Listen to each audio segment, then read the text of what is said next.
you were out late last night. I I was not really out late last night, but I was Thanks for bragging. up later than I wanted to be. Yeah, I noticed that you sent the rundown at like 10:30. Well, and I'm like, so we've got a lot to get to today, but Omaha Supernovas got their first match underway last night, which is why you were late. Obviously, Jim Harbaugh, no longer the coach at Michigan. When I say it that way, it makes it sound like he got fired. He didn't get fired. He's the head coach of the Chargers now. But so the reason I didn't go to Supernovas last night, and the reason I was out a little bit later was yesterday was the 5-year anniversary of me proposing to my wife. Congratulations, man. And thank you. And we celebrate like kind of all the little silly anniversaries and stuff, and of course the big wedding one as well. But it's kind of one of those things where we don't have kids. We don't we don't have to spend money on like birthdays and stuff like that. And I'm a bad uncle, so I don't spend money on my nieces and nephews' birthdays or anything. And so we're like, yeah, we'll just celebrate all our little anniversaries. So that's why I was out late last night. And then, of course, she had to go to Target for some reason. So we were out even later. All women have to go to Target at some point, right? She was like, oh, yeah, but we got to go to Target. And I was like, okay, cool. Yes. Just what I wanted. Sometimes I don't mind. Like when we're there pretty close to when they're closing, I'm like, this is not where I want to be right now. But no, so that's why I was up a little late. But you were at the Supernovas. It was a 5-set thriller. They got a terrific crowd. Was 11,600. Unbelievable. 11,600, I believe, was the number. And some change. Yeah, like 624, I think, something like that. But a great crowd. You could hear the energy from all the social media clips I saw from all of our great teammates here at Hurrdat Sports. I just couldn't be more pleased with how the city of Omaha responded to this event and how our team covered it. What were your kind of impressions? I wasn't really sure. I wasn't sure what to expect from the crowd. I wasn't really sure what to expect from just from a sheer number standpoint, but they sounded super engaged and seemed like they were there reasonably early as well, which is not something you always get from the CHI crowd during certain Creighton games, but the visuals of it on social media were incredible. Yeah, it was great. First, I want to say you mentioned anniversaries. I want to give an anniversary shout out to my parents. Oh, nice. Today is their wedding anniversary. Do you know how many? My sister is 30 going on 31. Okay. So my guess would be 32-ish, somewhere in there. 32. Yeah. So happy anniversary. That's Mom awesome. And Dad, I love you.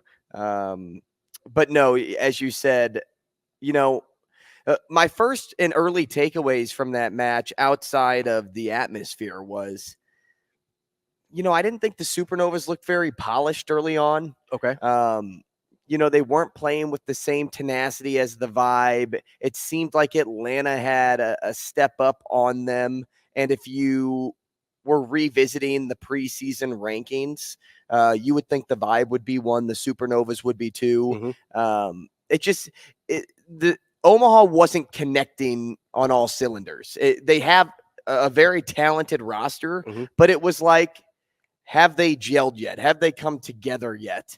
And, I don't know what Coach Collier said to the team after set 2 going into set 3, but I want some of what they're having because it just over hours. I wish I could say overnight they figured it out, but like over hours they figured it out and they gelled instantly. I'm telling you, man, they went from a team of misfits to a family in 1 hour's time. Yeah, basically between sets 2 and 3, right? I mean, when you saw the way they reacted together on the bench, mm-hmm. it was like these women have been playing together for years. Yeah. But if you watched them in the first set, it was like, do they even know each other? Yeah, it's like they hadn't met each other. They met each other in that night. Right. So, like, those were some of the things I picked up on. But I think the Supernovas may have had a little bit of nerves coming into that match, especially because of the showing. Which is understandable. I'm not going to sit here and say that, all of them have played in front of crowds like that before, because all of their backgrounds are so different. Outside of the Wisconsin and Nebraska ones, probably not a ton. I can't imagine they see 10,000 people on the regular. Yeah, maybe like a one-off here or there, but probably not a ton. Yeah. But, once they kind of got over those nerves and really settled down, I think that's when you saw the best of the Supernovas. Mhm. And it ended in a ton of momentum, right? In set 3 and 4, this crowd was itching to get off their seat after the first point. So they were just waiting and desiring that moment to where they could just explode. And don't get me wrong, they were loud. They were crazy. They were obnoxious in such a good way last night. If Omaha can get that every single match, no other team in this pro volleyball federation is going to compete with this crowd. Like this is going to be the place that people want to play just because of the turnout you saw at the CHI last night. But the big disappointment was when this team was up 13-10 in set 5 and allowed 5 unanswered. Yeah, that was rough. A huge disappointment because, as I said, they had all the momentum.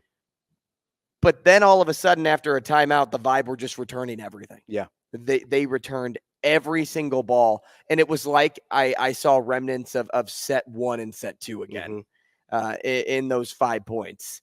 Now, well, and when you dig yourself that much of a hole, you kind of put yourself in a position where it's like, hey, if we do have a small bad stretch, we could be in trouble. Especially, obviously, set 5s are shorter sets, right? So you kind of put yourself in a tough position there, right? And you just also wonder, okay, you expend, you see this in basketball all the time, right? You expend so much energy on a big comeback that sometimes you're not able to get over the hump and finish the job. And that, to me, that sounds a little bit like maybe what was happening there as well. I was talking to Andy Kendi while I was at the match, sports director over at KETV, and we were looking at the roster.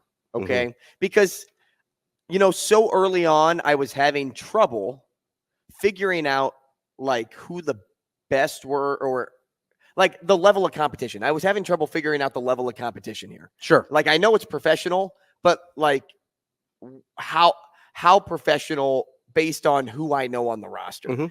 And, there's somebody at the bottom of the roster here. It's Maggie Cartwright. And if you remember Maggie, she played for Arkansas. They faced off against Nebraska this season in the playoffs or in the tournament. She was really good. Like, yeah, the star player of that team. But she didn't see the floor. So, like, we're kind of like, I don't know, uncomfortably laughing back and forth as we're trying to figure out, like, hey, how good is this team actually when you see, like, we witnessed a really good player in the NCAA tournament last year, and she's not even on the floor. Right. So does that just tell you, like, where this team is at? Is that hey, actually, she may not just be up to speed yet for this pro game, whatever it is. But if it is the first one, if it is the first part of that just goes to show the 6, 7, 8 other players on this roster that are better than she is, at least talent-wise in the eyes of Coach Collier. So, or at least ahead of where she is right now. Right.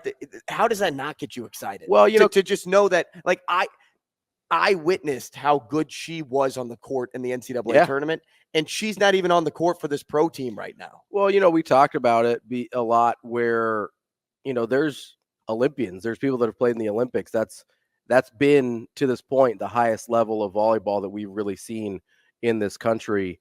And you've got a mix of Olympians. You mentioned, from the NCAA tournament. Obviously, you've got Nebraska players, Wisconsin players. I mean, you're getting the best of the best because this is really the first opportunity for these women to play professionally without going overseas. I don't know that people necessarily appreciate how big of a deal that is for them. And, you saw it. One of the coolest things that we saw from social media last night was just all the different groups of people and, like, young girls volleyball teams. I think the Omaha Roadrunners were out there, and I saw a picture of them last night. And I think Coach Collier said, there's going to be like a 13-year-old girl out here tonight that's going to play pro volleyball because she saw us play tonight. And like, that's such a cool thing, right? Like, yeah, and it's a true statement. And it is true, right? Like, it's disappointing that they weren't able to finish it off, because that would have been, kind of the movie ending, right? You come to Omaha, they get down 2 sets, they have this big dramatic comeback, and yeah, that would have been awesome if they were able to finish it off. But the bigger story of what happened last night is not about the win, not about the loss, not about even how they played, but just the opening of this opportunity and the opening of this door for young girls, young women to see, oh, hey, this is an option for me, right? And listen, I get not everybody that plays volleyball as a 13-year-old is going to be professional quality, right? But, I kind of go back to thinking, this is sort of a weird example, but do you remember you remember this movie? It was pretty bad. $1 Million Arm. I do remember $1 Million Arm. So it's the story of this agent, this sports agent that goes to India, has a contest to have to find. He's trying to find cricket players. Neither of them that he ended up signing were actually cricket players. But he's like, well, there's sort of a skill set overlap between cricket and baseball. Like, maybe I can find some diamonds in the rough. And I went to go see the movie in the theater. My dad's from India. I was born here, and I loved baseball growing up. I was obsessed with baseball growing up. I was the only kid that looked like me that was ever on the field. And it is something I thought about when I was younger. I was like, yeah, I'm kind of the odd man out here. And listen, I wasn't good enough to play professionally. I get that. But I got a little emotional when I saw that movie as an adult, because I was like, man, it would have been really cool to be able to point to someone and be like, oh, that guy looks like me. That would have been really awesome, just to be able to, like, oh yeah, it's possible, even, right? Even if it's not possible for me, because I wasn't good enough. I'm, 5'9", didn't throw hard enough. Like, whatever. You also hurt your shoulder in 4th grade, and if like that didn't happen, you would have been pro. Yeah, I mean, like, gone pro for sure. Listen, I would have played some nice NAI ball if I didn't hurt my shoulder, right? And I would have had a great time. But like, it was, you kind of point at it, and it's really cool to see people that look like you succeeding in the thing that you love, and that's the most important thing from this Omaha Supernovas. And not just that it exists, but it exists, and 11,000 people came out to watch. Yeah, good luck any other team in this league. Yeah, to throw out 11,000 people. I hope they do. You won't, though, because these Omaha fans are different. And listen, these Nebraska fans. Let me take the whole state, because I know people were in from Lincoln. Absolutely, these Nebraska fans are different. And honestly, I hope that other teams come close, because we've seen what happens when Nebraska volleyball fans feel like somebody's encroaching on their territory. They just up the ante. They're like, oh, Wisconsin, you got 20,000, we're going to get 21. Oh, you got 22, we're going to get 92. Like, that's what this state does with volleyball. And so I do hope some of these not just for the health of the league, right? But I do hope that some of these other teams get close in their attendance. I hope somebody brings out like 9,000, 10,000, and then Nebraska fans will be like, oh, you think you're good? All right, we're gonna sell this place out. You want more just to jumpstart it. Yes. Meanwhile, for me, I want it to be, hey, Omaha is the place I don't want to play. Listen, and I still think it'll be that way. Even if they do start drawing great crowds in other places, I think Omaha and Nebraska will answer the bell. I think they will. I think they'll do the same thing they do for Creighton basketball. I think they'll do the same thing they do for Nebraska volleyball. They will answer the bell and say, no, this is our thing, and we're going to dominate. Now, a question that maybe nobody wants to hear or talk about at this time, because it's just match one, but I kind of want to address the elephant in the room. Okay. Because this state is used to winning and winning often when it comes to volleyball. So for you, how fast does this team need to win in order to keep these fans as engaged as they are and keep that buy-in? Yeah, I mean, it's a fair question. It really is, because I thought about it last night as I'm watching this. I was like, Nebraska and Omaha specifically really responds to big events, right? Whether it's we've had the volleyball, NCAA volleyball tournament here. We've had NCAA wrestling here. We've had swim trials, obviously College World Series. Basketball every is time going to be here this year. Every time the NCAA basketball tournament comes in town, Nebraska responds, right? I wonder, because outside of Creighton basketball and outside of Nebraska football and volleyball, the sustained seasons we don't have as much track record on, right? Nebraska football is part of the DNA of the state, so it's kind of like, okay, that's a given. I don't think volleyball was a given, and that's something that Nebraska volleyball fans have really responded to. I don't think Creighton basketball was a given when they moved into this to the CHI Health Center back in the day when it was the Quest Center 20 years ago, right? I don't even think Quest exists anymore. The company, much less the arena, right? So it was not a given though, because they're playing in the Civic. That's like 6,000 people, something like that, and they didn't even always pack that thing out. And so you're like, okay, we're going to go to a place that's 3 times as big, and we don't like this is going to work out. And guess what? It did, right? So I'm curious to see how Nebraskans and Omahans and volleyball fans respond on a, hey, yeah, we've got 2 home games this week. We want 11,000 of both of them. We want 12,000 of both of them, whatever, right? That's the next step. And you're right. Winning, I do think, is part of that, because there are expectations if you play volleyball in this state that you're going to win, because look at Nebraska. Obviously, they've got their track record. Look at Creighton the last 10 years.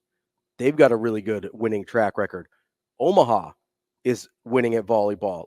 If you need to win at volleyball if you're in this state. So I think it has to be pretty quick in terms of the Omaha Supernovas starting to get some W's. And listen, if you look at the way they played in sets 3 and 4 last night, you think, okay, that's not going to be an issue, right? Even in set 1, I think it went to extra points, right? Mm-hmm. There was an opportunity there. You mentioned they were up 13-10 in the 5th set. There was a lot of opportunities there for them to win that match. But I think you're right. The wins are going to have to come.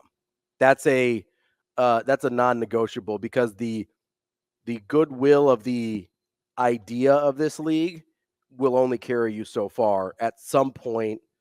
And you can't be 8-16 and expect to bring out 11,000 people every match. Yeah, there's an expectation of quality of volleyball, and there's an expectation of being successful, right? That's how these endeavors kind of start to take off. And so if Omaha is going to be the flagship franchise of this league, they do have to win. There's really no way around that. That's the professional. That's how professional sports are, right? You don't get the goodwill of 100 years of Nebraska football as your the shirt you're wearing today, right? I didn't even realize that.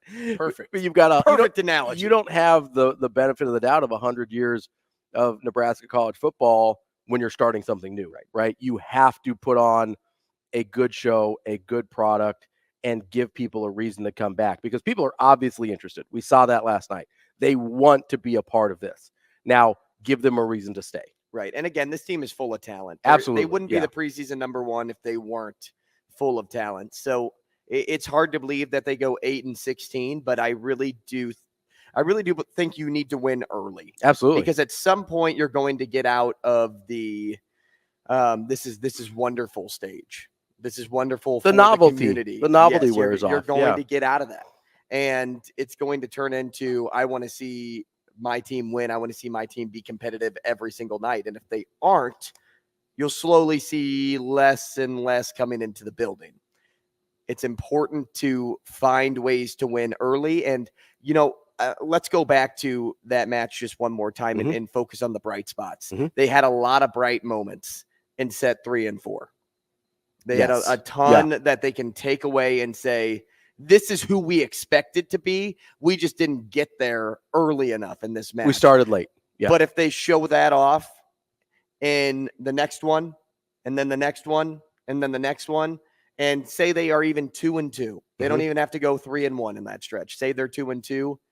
That's okay, because they're still trying to get their feet underneath them. They're still trying to all connect with one another and realize each other's isms, right?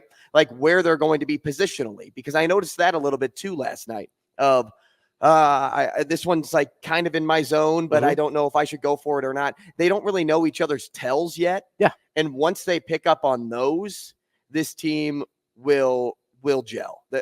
They will understand one another and where they'll be on the court at all times, and know that, oh, if this ball's over my left shoulder, don't worry, X and Y teammate is going to dig this out, and then it's going to be my turn to set it up for Dixon in the middle or whatever it is. Mm-hmm. Yeah, I think that's pretty common for a team that hasn't been together that long, right? You see that all the time with teams that are bringing in a bunch of new players on franchises that already existed, right? This is all new. And so I do think you have to kind of give it a little bit of a learning curve. But I do think there's plenty of talent on the roster to make it all work.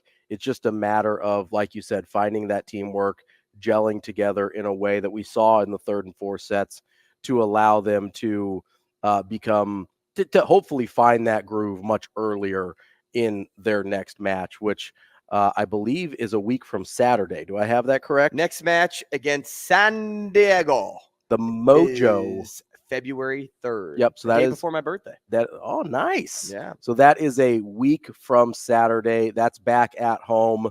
So you've got about, you got 8-9 days to kind of decompress and get back out there and settle in and get back out there. I got to tell you too, when Gina stepped onto the floor, Gina Mancuso-Prosaski, that crowd went crazy. Oh, absolutely. And the best part was they kind of got teased because Gina subs in, but then a review takes place and it ends up the point goes to the Vibe. So she has to go back on the bench and then she had to come back on again. And the response wasn't as loud. Yeah. But they were like, still, she was the loudest one these fans cheered for. For sure. And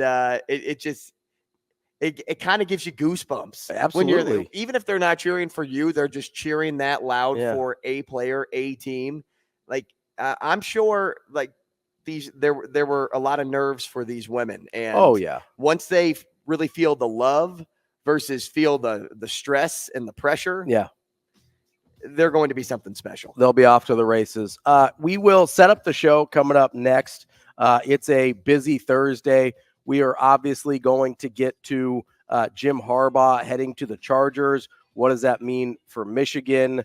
And we will talk a bunch of college basketball, as well as we're going to try and sprinkle in some Hurrdat hot seat when we've got time throughout the show today. All that and more coming up next here on Hurrdat Sports Radio. Welcome back to Hurrdat Sports Radio here on AM 590, ESPN Omaha, ESPN Tri-Cities. We're live on Twitter, Facebook, and YouTube. I'm Ravi, Lulla, Andrew Rogers here with me. What up? We are live from Hurrdat Sports Bar and Grill.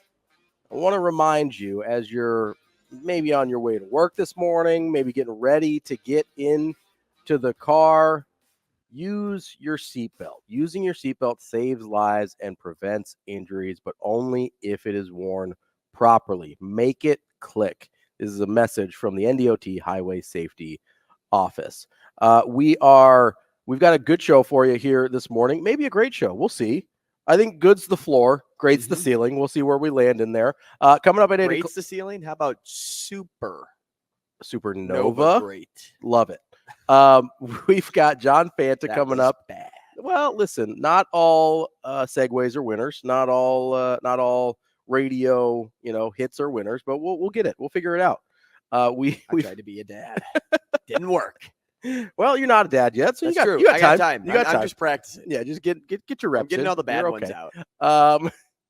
John Fanta from Fox Sports, college basketball analyst, does some play-by-play as well. He was on the call for Providence and Seton Hall last night. He will join us at 8 a.m., talk a little college hoops. 8:30, Anthony Broome, who covers Michigan for the Wolverine on 3, part of the On 3 network. He will join us to talk. Okay, is it Sharon Moore? What's next for the Michigan Wolverines? At 8:45, see if we can win you a little bit of money with our guy Brian Edwards. 9 o'clock, we've got Michael Bruntz from Husker 24/7. I know he's excited because I believe college baseball practice opens tomorrow. He's going to be pumped for that. And then we wrap up the show with Bob Nightengale. Speaking of baseball, he covers baseball for the USA Today. The Hall of Fame class got elected this week for Major League Baseball. So I had some things I want to ask him Mhm. about. A guy near and dear to my heart. Love me some Adrian Beltre. He got in I always liked Adrian Beltre, and then he played for the Sox, and I was like, okay, his antics were this is my guy. they were unbelievable. That and like him and Elvis Andrus and the relationship that they had on the baseball diamond was, I mean, nothing less than magical. That was a dude that you could tell loved baseball, just loved playing baseball every day. His like one down on a knee home runs, a la Reggie Jackson from back in the day. Like Adrian Beltre was an all-time favorite and an all-timer at third base in terms of his glove. Incredible stuff. Really enjoyed watching him play. So, he got in. Todd Helton got in. I think there was a couple more. One more. Come on. Billy Wagner? No, he just missed. Okay. Who was the third one? Come on, man. Okay. Todd Helton, Adrian Beltre. One of the best to ever do it at his position. Sheffield? Nope. Sheffield did not get in. And that is, as Shane knows, I am very upset that. It's a tragedy. He's very good. And he's it's not deserving. It's not just because he's very good. It's because of the way that people are voting. Yeah. Because of an accusation. Not even a failed test. No. Nothing. Because of an accusation. Well, and also because of, and we'll get into this with Bob Nightengale, but he covers baseball for USA Today, if I didn't say that. But the way in which it doesn't even apply uniformly, like David Ortiz was also accused of using steroids. Nobody cares. Nobody cares. And then a rumor or whatever comes up about a guy like Gary Sheffield, he's out forever, right? Never. And he'll get in. Hopefully, like a special committee will put him in a few I years. hope so. Who's the third guy? Who did I miss? American League. Okay. American League Central. Okay. Oh, Joe Mauer. There you go. I knew that one because I saw him and so I saved this. I was going to make a video and I haven't done it yet. I still might. But so he was committed to play quarterback at Florida State. And I was so excited about him playing quarterback for Florida State. He was going to take over for Chris Wenke. He was going to be like the next great Florida State quarterback. And then he obviously goes number 1 in the draft, goes to his hometown, Minnesota Twins, the whole thing. And so it's like, okay, obviously he's going to go play baseball. Yeah, you're not going to break up that nostalgia. And like, okay, he's a Hall of Famer. Obviously it worked out. But I wanted to be you're still selfishly upset. Yeah, I was still like, I still think he should have gone and played football. Well, if you remember too, Todd Helton was Peyton Manning before Peyton Manning. He was, yeah. He started over Peyton Manning at one point at Tennessee when Peyton Manning was a true freshman. So we love those multi-sport athletes. It seems like why couldn't they bless me with something? Like, you get two, give me one. Why can you be a two-sport fantastic athlete and I'm over here like, oh, I was so close. I'll take something. Oh, I was close to being a college player. I'll take something that wasn't even that cool. If you want to toss me, like, it doesn't have to be like darts. It doesn't have to be like baseball, football, basketball, whatever. Like, just give me something. I'll take table tennis. Ravi's the king of toss across. I do love playing darts, though. I'm a big darts guy. But yeah, so we'll talk to Bob Nightengale about the Major League Baseball Hall of Fame. I believe it's just actually the Baseball Hall of Fame, but the Major League Baseball players inducted or voted into the Hall of Fame this week. And maybe more importantly, some of the players left out, as you mentioned. Gary Sheffield, Billy Wagner just missed. And then some weird ones like Andrew Jones is picking up steam or has been picking up steam as of late. It seems which I love, writers are appreciating defense more. Which Andrew Jones is weird because he was incredible defensively at the start of his career. And then he kind of skated on that reputation for a while. And the back half of his career, he was actually pretty bad defensively as he got a little bigger and like was less mobile as he aged and stuff. But Andrew Jones is a super interesting case because he's got a lot of the numbers that you'd be close to a Hall of Famer, but like he's 400 home runs, not 500 home runs. He was really good defensively for a chunk of his career and then kind of fell off. Yeah, he doesn't have like appreciating those things though. They are, but like you look at him, especially for like modern standards, and we've gotten into analytics and stuff. His on base percentage isn't very good. His OPS isn't if crazy. Andrew Jones is a Hall of Famer, Gary Sheffield's a Hall. Oh, 100%. I mean, Gary Sheffield, actually, if you look at like numbers and how they match Sheffield's up against really good. like everybody else that made it into the Hall of Fame this year, like look at his hits, look at his home runs, look at his RBI totals, look at everything. Yeah, I mean, so Andrew Jones, Gary Sheffield has 75 more home runs than Andrew Jones. His batting average is almost 50 points higher. His on-base percentage is 60 points higher. His OPS is 80 points higher. Like, he's just better across the board as a hitter than Andrew Jones was. So it doesn't make a ton of sense to be pushing for Andrew Jones, even though I liked Andrew Jones, because I watched a ton of Braves games back in the day. Yeah, if you're not pushing for Gary Sheffield. Yeah, but Gary Sheffield deserves to be ahead of that line in front of Andrew Jones. And I know this doesn't necessarily matter, but I think it should. I think Gary Sheffield was a more iconic baseball player than Andrew Jones was. And to a certain extent, that's sort of it's called the Hall of Fame, right? Like, so your status within the game kind of matters, I think. I think there's sort of an immeasurable quality, an intangible quality to Hall of Famers that, for instance, like Pedro Martinez, obviously he has the numbers to get in, but they're not the same type of numbers you would have seen from guys back in the day. But for a 5-year stretch in the middle of the steroid era, no one could hit Pedro Martinez, right? It's kind of like the modern Sandy Koufax, where there was just this stretch where he was totally unhittable, except for he did it in the most juiced up era in baseball history.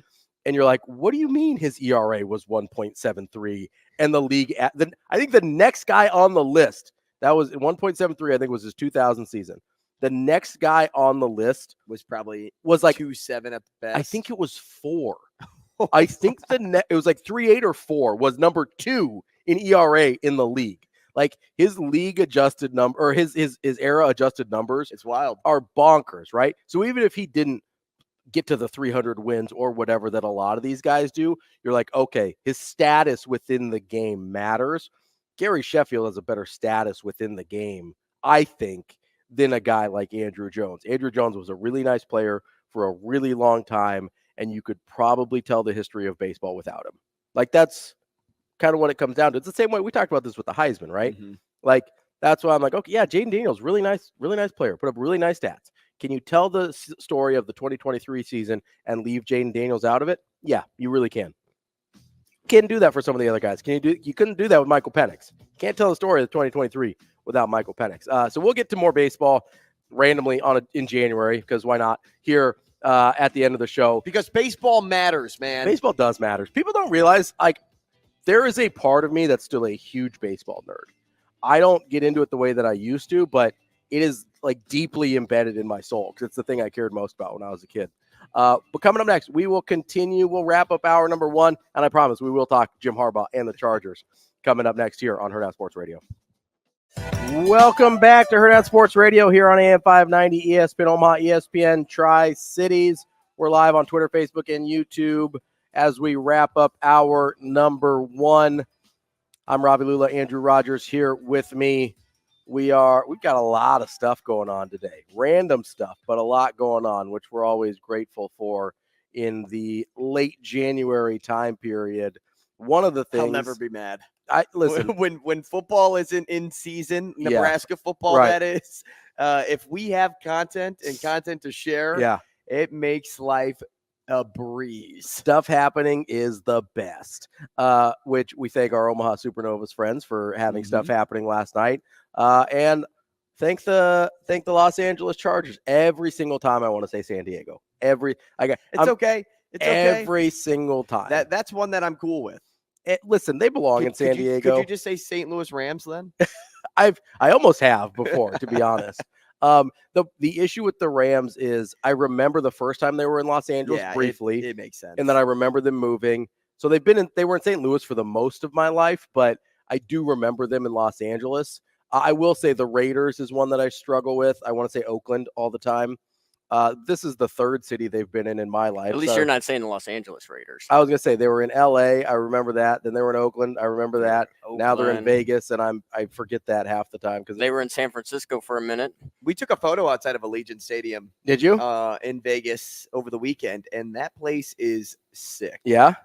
The Super Bowl being there is perfect. Yeah, for absolutely. One. I mean, put them in the newest stadium around. Did you see the Emperor? I mean, because they call it the Death Star, so I didn't know if you saw. No, that's the Sphere. That's not Legion, is it? I thought it was the Sphere, is the Death Star. The Sphere is. Well, they call Allegiant the Death Star too. Oh, do they? Yeah. Is that because that's where players go to die, or pretty much? Yeah, so. The Raiders franchise is where players go to their careers go to die at least. But their owners, the Emperor. So. I don't really care about the Sphere. The Sphere is just a building. It's kind of cool. I kind of like some of the stuff they do on it, but you can see it from a distance. Yeah, like, you don't have to be. You have to go see it. Like from me to the double doors here in the restaurant. Yeah. To be like, oh my gosh, I saw the Sphere. Like we were driving from the airport, and I'm like, oh, there's the Sphere. I'm good. You can see that thing from space practically. But we do have Jim Harbaugh at the Los Angeles Chargers. That's the correct place. Which is a great hire for them. It's a terrific hire for them. It does. So let's do the Chargers part of this first, right? You get a guy in Jim Harbaugh. So it has been a decade basically since he's been in the NFL, but was a wildly successful NFL coach. 3 NFC championships in his 4 years, a Super Bowl appearance, NFC championship appearances, I should say, only one actual NFC championship, but took 3 straight 49ers teams to the NFC championship game, took one of them to the Super Bowl, and never finished. I mean, his last year they finished 8-8, and that's when he got fired, which was, again, mostly for non-football reasons. There ended up being a power struggle with the front office in 2014. Harbaugh lost that power struggle. And the thing that we have to remember, at least back then, and I'll be interested to see how it plays out now, is the reputation on Harbaugh is that he wore people thin pretty quickly. And that had more to do with him being out in San Francisco than the actual football on the field. And it seems like he has chilled a little bit since then. I mean, he was 50 years old then. He's 60 years old now. Like, he's still quirky and strange, but I don't know that he's quite as grating on the personality. Like, he used to be pretty intense. And I think maybe he's simmered there a little bit. He did last, 9 years at Michigan, which was the longest he'd been anywhere. So it'll be interesting to see how that part of it plays out as he returns to the NFL. But as you mentioned, a terrific hire for the Chargers. It's the sure thing. Yeah. And that's why it's a terrific hire, because you look at other teams across the league, right? We'll take the Titans, for example. They just got Brian Callahan. Mm-hmm. It's a good hire, but being a coordinator and going to head coach is unknown. Mm-hmm. You have the Raiders, who we just got done talking about, and they have Antonio Pierce. You promote an interim to be your guy. That officially happened, right? I'm not crazy, or did I just I think you may have just assumed. I think you just assumed. I don't know that it's actually happened yet. Shane, do we know? What's the question? Did Antonio Pierce? Thanks for listening. Get to the job. He's got the job. Is it locked up? Does he? A kid from inner city Los Angeles to be the head coach of a team that he grew up watching, rooting for, cheering for, rocking the colors, rocking the starter jacket. Yes, that did happen. And now sitting here doing each. I'm not crazy. No, but when I second guessed myself, I'm like, win. Oh man, I'm a little concerned. Well, we kind of assumed it was happening for so long that I wanted it to be him. Right. Well, and just win. When the team kind of signed on the petition and Max Crosby's like, hey, it's Antonio Pierce or I'm out, that kind of forces their hand a little bit. But yeah, that again, he's a risk, right? He hasn't done this job before. And Jim Harbaugh has success as a head coach in the NFL. He has obvious success at the college level, and now going back to the NFL, you know what you're getting out of Jim Harbaugh. He's won these other ones you everywhere. Just don't know. Yeah. And if you put Jim Harbaugh in the situation now with a franchise quarterback and Justin Herbert, with good options on the outside if they can stay healthy, Keenan Allen's one of the best receivers if he can stay on the football field. And then their defense is relatively good. Got good pieces at least. Yeah, like you have really nice players in like Joey Bosa, Derwin James, right? Like, there's good players on that team. It's just about now taking them to the next level. And we've seen them dip off. Why? Well, Brandon Staley wasn't a good head coach at all. No. Again, I don't think they ever should have fired Anthony Lynn. But where they are now is perfect because this team can compete and be a playoff team next season with Jim Harbaugh. Yeah. They can. And they will be. And you know what, man? It wouldn't shock me if they overtake the Chiefs. It would not shock me. It would. I don't know if shock me. I'd be surprised. In year one, I'd be surprised. I think talent-wise, they have everything they need to be really competitive right away. This sounds weird. I still don't know about Justin Herbert from a winning standpoint. He's incredibly talented. He puts up great numbers. Hasn't really won much anywhere he's been. And if anybody can fix the that, only place he's been. Well, I mean, in college, like Oregon didn't win Oregon. anything in here. Like he's always been kind of one of those guys. I watched him at Oregon. I was like, I feel like Oregon should be better with him at quarterback, and they just never were. He's been through, a couple head coaches now. You kind of just look at it and you're like, what? Maybe there's something with him. Maybe not. Maybe it's the head coaching thing. Alex Smith had a situation kind of with, and Alex Smith not nearly as talented, obviously, as Justin Herbert, but had the same situation. Jim Harbaugh came in, boom, they go to NFC Championship game year one. So you're possibly right here, but nobody in that NFC West division had Patrick Mahomes too. So that's where I wouldn't be shocked. I would be surprised. Well, and the reason I say I wouldn't be shocked is based on how I've seen the Chiefs regular season trajectory go this season. If it were a 13-3 Chiefs team, or I guess 13-4, it'd be a 4 now. And an extra week. We don't know what Travis Kelce's status is like. He's getting up there, and if he bounces and the Chiefs don't get any other option because they need next help to them than Rashee Rice, Patrick Mahomes can't do it. No, he's got to have guys to throw to. Travis Kelce caught 2 touchdowns in that game. Yeah. If Travis Kelce isn't on the field, Patrick Mahomes isn't throwing 2 touchdowns in that game. Right. You got to find. So right now, I call this the Tom Brady 06 version of Patrick Mahomes, when they had really no one for him to throw to. 07's when they brought in Moss and they brought in all these weapons, and all of a sudden, boom, this guy takes off, right? Right now, we're in 06 Brady of Patrick Mahomes' career. He's got a couple Super Bowls already.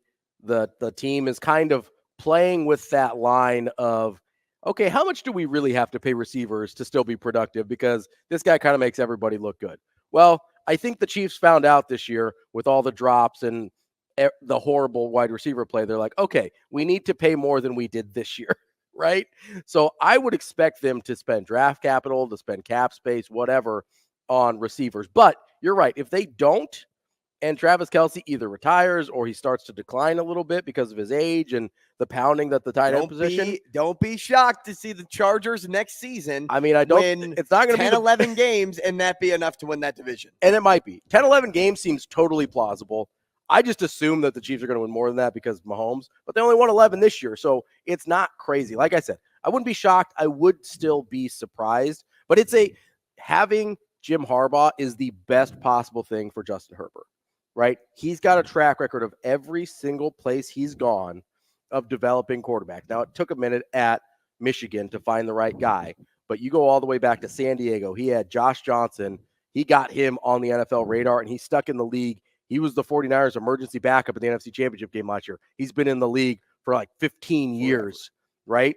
Not a full-time starter, but to go from the University of San Diego to the league at all is incredible.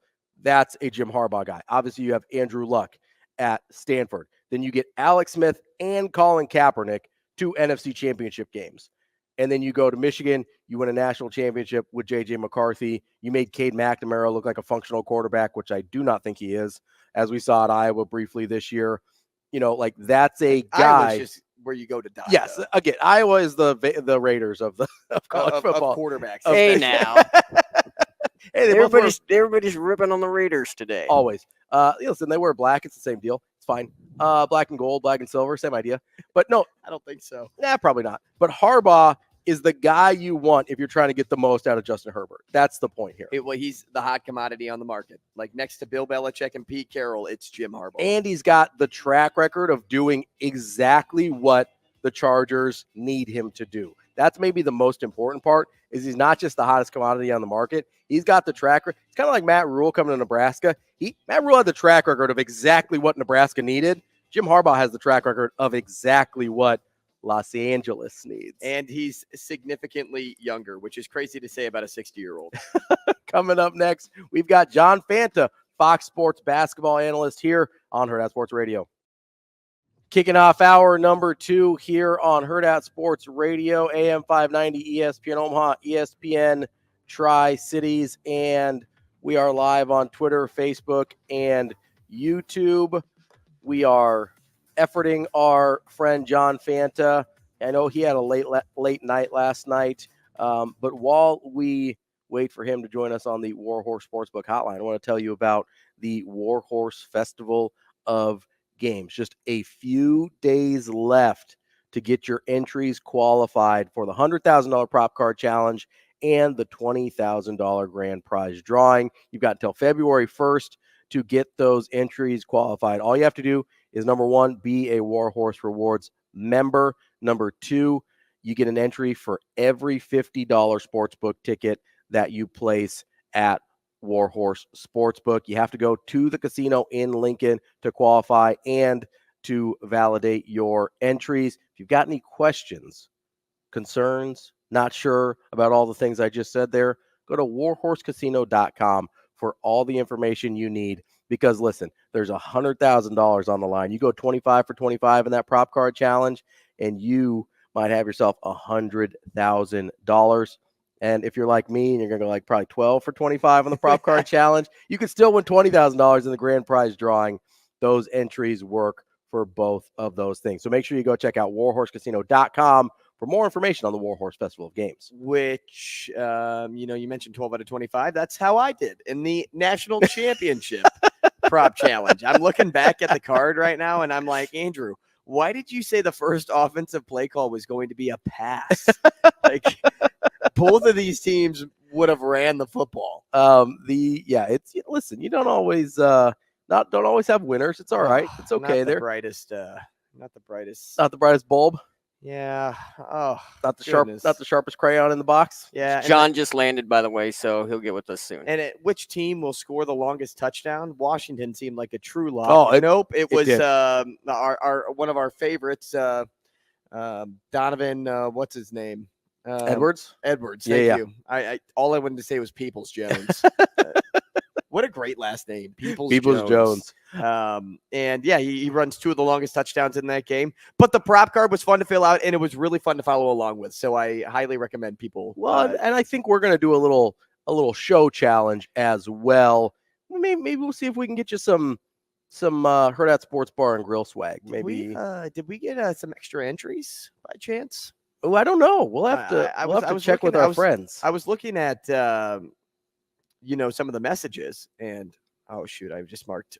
I'm trying to find the flagged message. I flagged it on purpose. But you go to Warhorse Sportsbook and Casino in Lincoln to do that. Or listen, if you're going to hear Brian Edwards later, and you're just like, hey, let's go play some bets. Let's see if we can make a little money on this conference championship weekend. You can still go to Horseman's Park in Omaha, where Warhorse Sportsbook has their betting kiosks here in Omaha. You can still place your regular bets here, but you have to go to Lincoln to qualify and enter into that prop card challenge. I mean, you hope so. Listen, it's okay. You don't. No, I'm winning. You're gonna win. I'm winning. You're gonna try and go 25 out of 25. 25 or 25. It's gonna happen.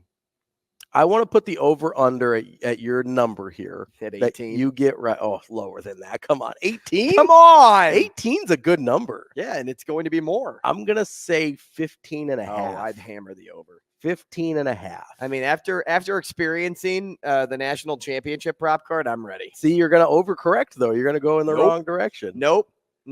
I know NFL more than I know the college game in terms of statistical production. Thank you to fantasy. Okay. I'm ready. I'm ready to go. You know what? If I get 20, okay, when I get 20, I think that's a prize. I think I make like some sort of money. Oh, do you? Yeah, breakfast Okay. for the crew. All right.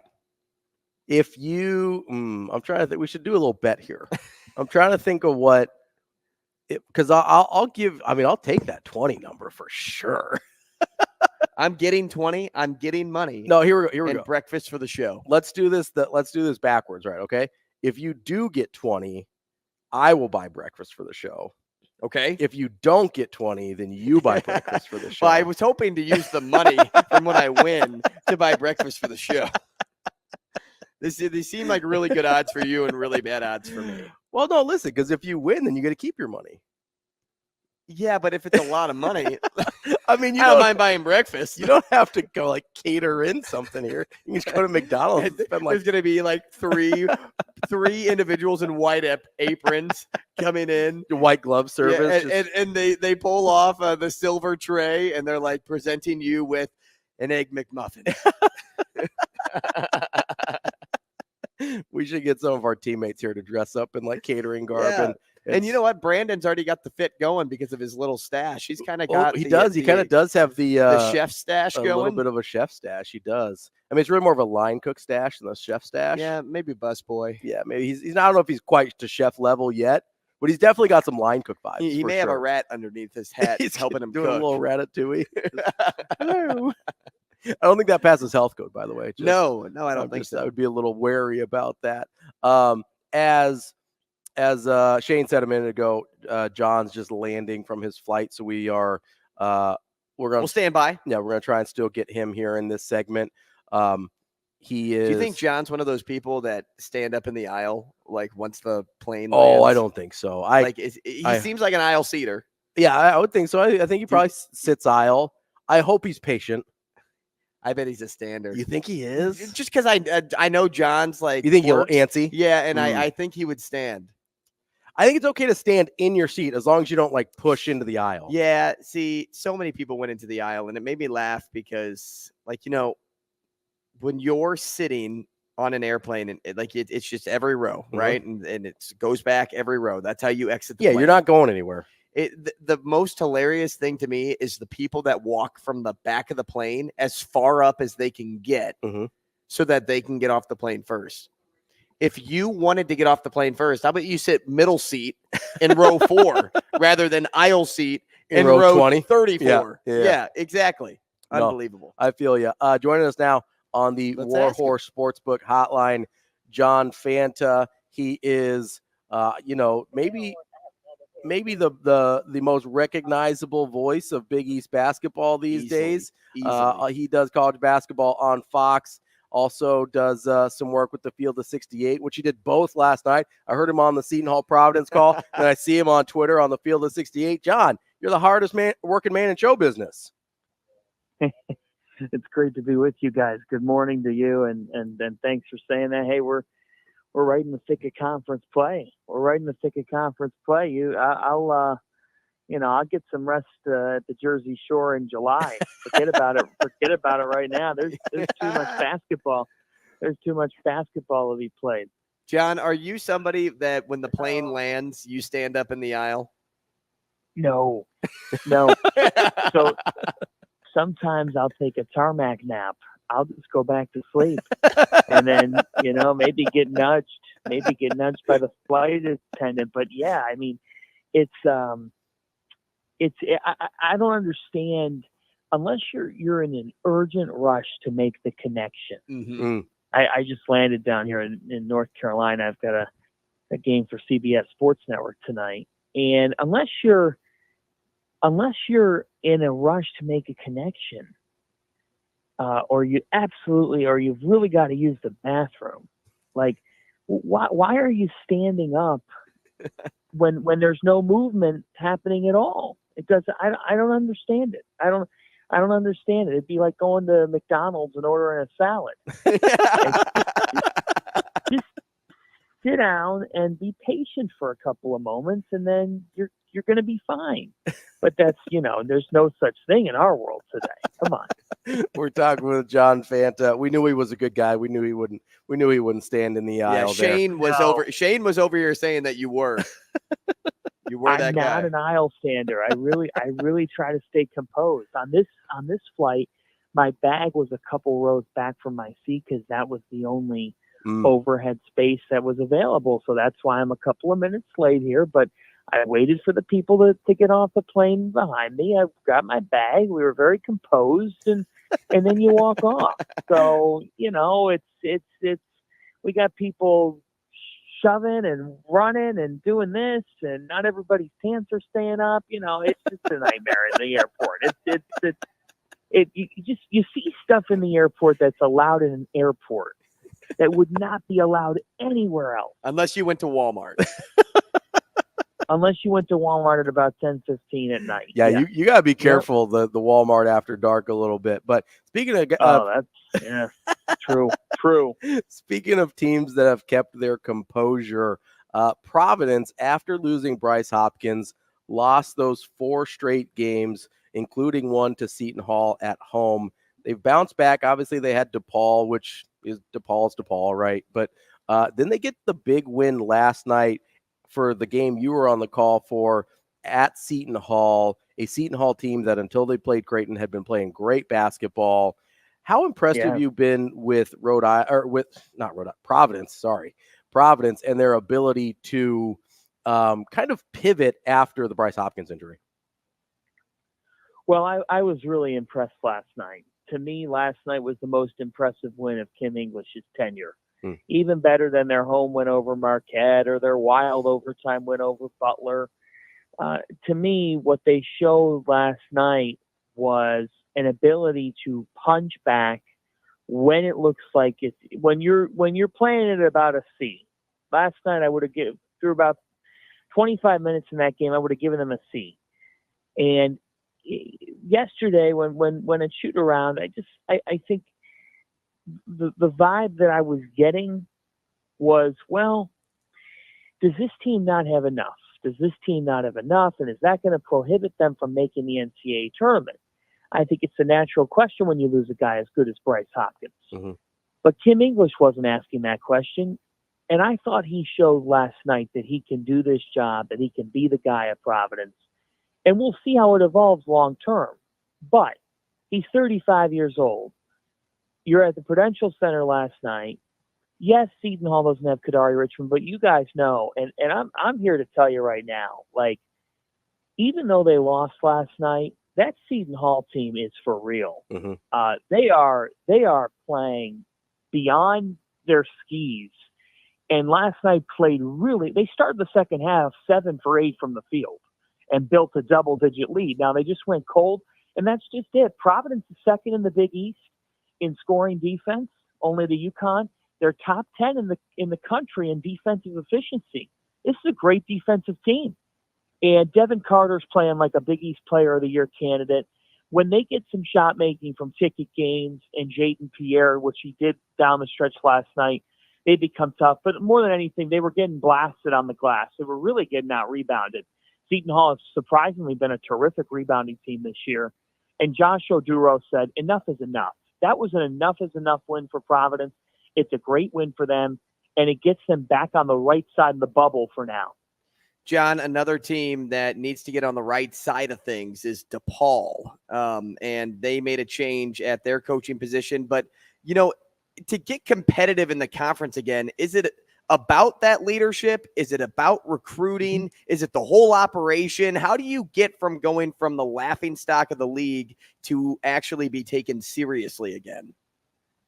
Well, you have to commit the resources and the assets to be a Big East school. You have to up everything that you're doing to be on the same plateau as these other Big East institutions.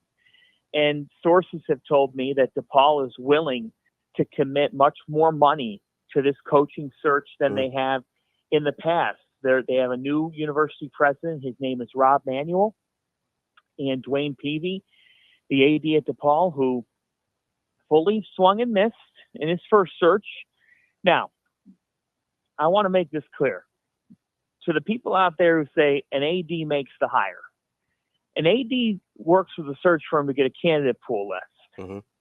But at the end of the day, those candidates walk into a boardroom and those candidates walk in front of a president, And if the president or the board says to the athletic director, I don't want to hire this guy, the athletic director's not hiring him because the athletic director answers to those people.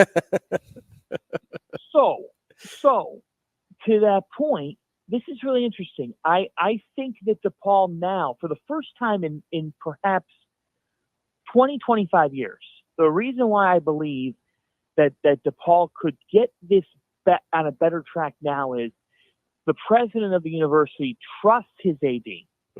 The AD's been able to sell the president and the school on the fact that if athletics wins, you win. And I know a lot of people might also roll their eyes and say, well, how do people not get that? Let me tell you something. There are some schools across the country that, and football schools, that an AD can go to their school and say, our basketball matters too. And the board will say, no, it doesn't.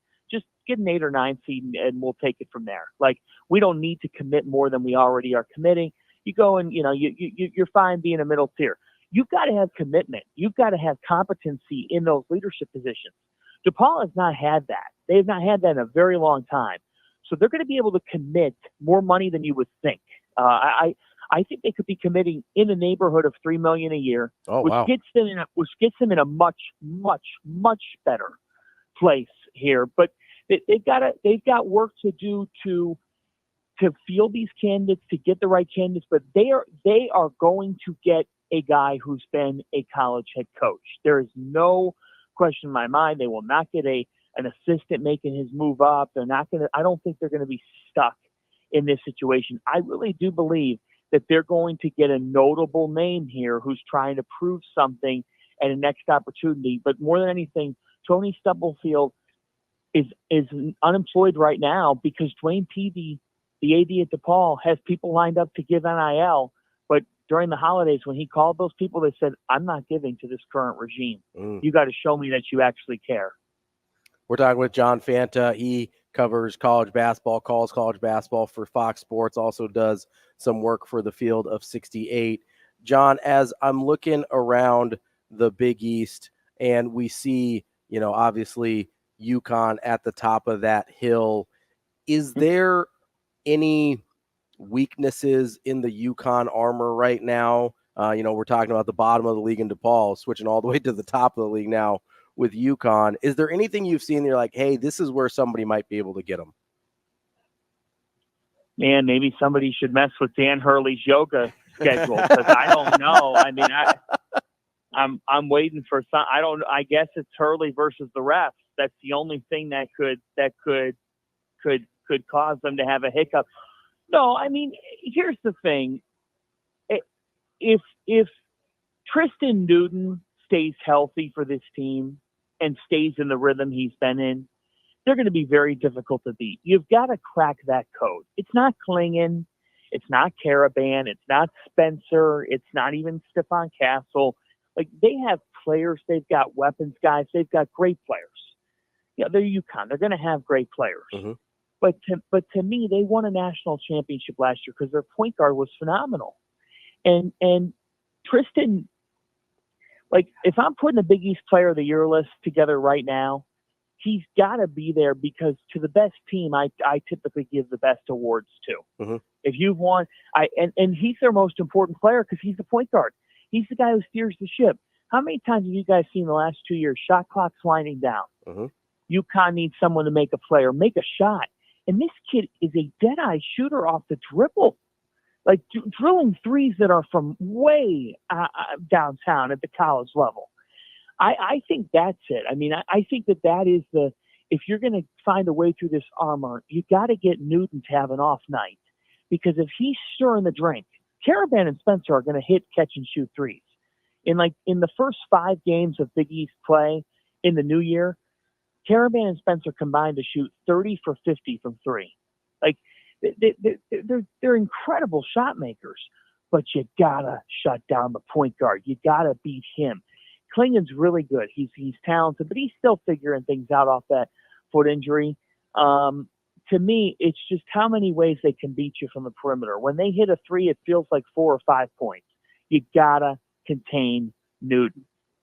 John, This is going to be my last question as we're running out of time. Do you want it to be Creighton focused or Nebraska focused?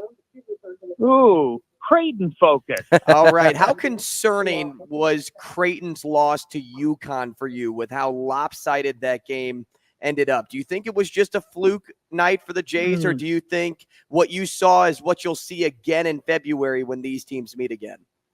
No, there's no way we're going to see that again. No, zero chance. Just because Greg McDermott's too good of a coach to get embarrassed twice. That was just a bad night. Now there are elements of it that we're going to see more of the same of. Here's the thing. Creighton, to me, heading into the year, was a Final Four candidate. Today, I would tell you guys, Sweet 16 caliber team. And once you get to the Sweet 16, you throw the ball up. Mm-hmm. They can make the Elite Eight, because if you make the Sweet 16, of course you can freaking make the Elite Eight. When people are like, no, they'll make the second weekend, then they'll bow out. Well, how the heck do you know who they're playing? Last year, Creighton played Princeton in the Sweet 16. Mm-hmm. You got to get lucky a little bit in March too, and it's not to take away anything from last year's Creighton team at all. But they played a Baylor team that didn't play any defense, right? Mm-hmm. They went on in the Sweet 16. They played a Princeton team that had a magical run, but they were better then. So here's the thing: Creighton. The issue I have with them is two things. One, depth. Mm-hmm. I mean, if this big three isn't doing it, then how are they getting production? And two, speed. Mm-hmm. They just don't have this great ability to take you off the bounce and go to the basket. They don't have that guy who could put the ball on the floor and just race past you. And Stephen Ashworth's getting a lot of criticism. He's doing what he can. I actually think he's gotten better. He's their most offensively efficient player. Shireman and Alexander have to knock down shots for this team to be successful. Mm-hmm. And it's hard because the thing for me is last year Creighton could win plan A, plan B, plan C, plan D. They could win. They could beat you in like 10 different ways. This team can beat you in about 3 to 5 different ways. When one of those ways is cooking, they're really cooking. They're that good. But if you stop Alexander or Shireman, and if you really limit Shireman, you're going to win. We're talking with John Fanta. He does play-by-play for Fox. He does commentary for Fox and for Field of 68 does it all. and everywhere else. He's going to be on. What's the game you're on tonight in North Carolina on CBS Sports Network? 5 Eastern time, CBS Sports Network. Join us for some bingo hour hoops.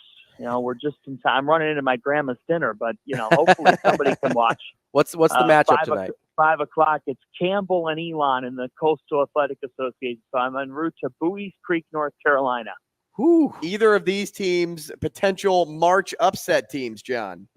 Neither one of them are, but you know what? Neither one of them are, but I always say in college basketball, what makes me love this sport is that two teams in America can go out and play, and you could see the wildest game you've ever seen, because that's what college hoops delivers. Amen. There we go. That's our guy, John Fanta. John, we appreciate your time so much. Enjoy your time in North Carolina. Maybe stop by High Point and say hi to our old friend Alan Huss for us while you're out there.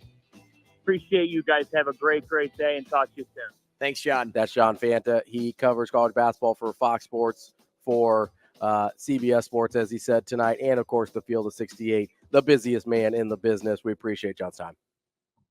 We're halfway through the show here on Hurrdat Sports Radio on AM 590 ESPN Omaha, ESPN Tri-Cities. We're also on Twitter, Facebook, and YouTube. You can join us there, or like our next guest, Anthony Broome from the Wolverine on 3, you can join us on the Warhorse Sportsbook hotline.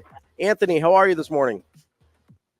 I am so tired and busy, right? It has been quite a run these last several weeks, but maybe closure isn't the word I would use, but some finality. Like there is a path forward now. Anthony, I don't feel bad for you. You guys won a national title. I don't feel bad for you. Yeah, no. This, I'm not looking for any sympathy at all. Just that's where we're at. Anthony, how much of I guess from the outside looking in, at least from my perspective, it seemed kind of like an inevitability that Jim Harbaugh would be moving on to the NFL this year. Was that the sense kind of inside the program as well? I mean, it seems like they were reasonably well prepared for this, as it seems like they've really zeroed in on Sharon Moore as being that next guy up. But I guess what was the vibe inside the building in terms of what they thought Jim Harbaugh's future would be? Yeah, it did feel different this time. And something I've said before is that, even though it might seem like this is it and the NFL could be on the horizon, you always got to be careful, because a lot of things with Jim Harbaugh never play out to its logical conclusion. But, I'd be lying if I said even before, the sign stealing stuff. I mean, there was the Burgergate scandal, as it was coined up here.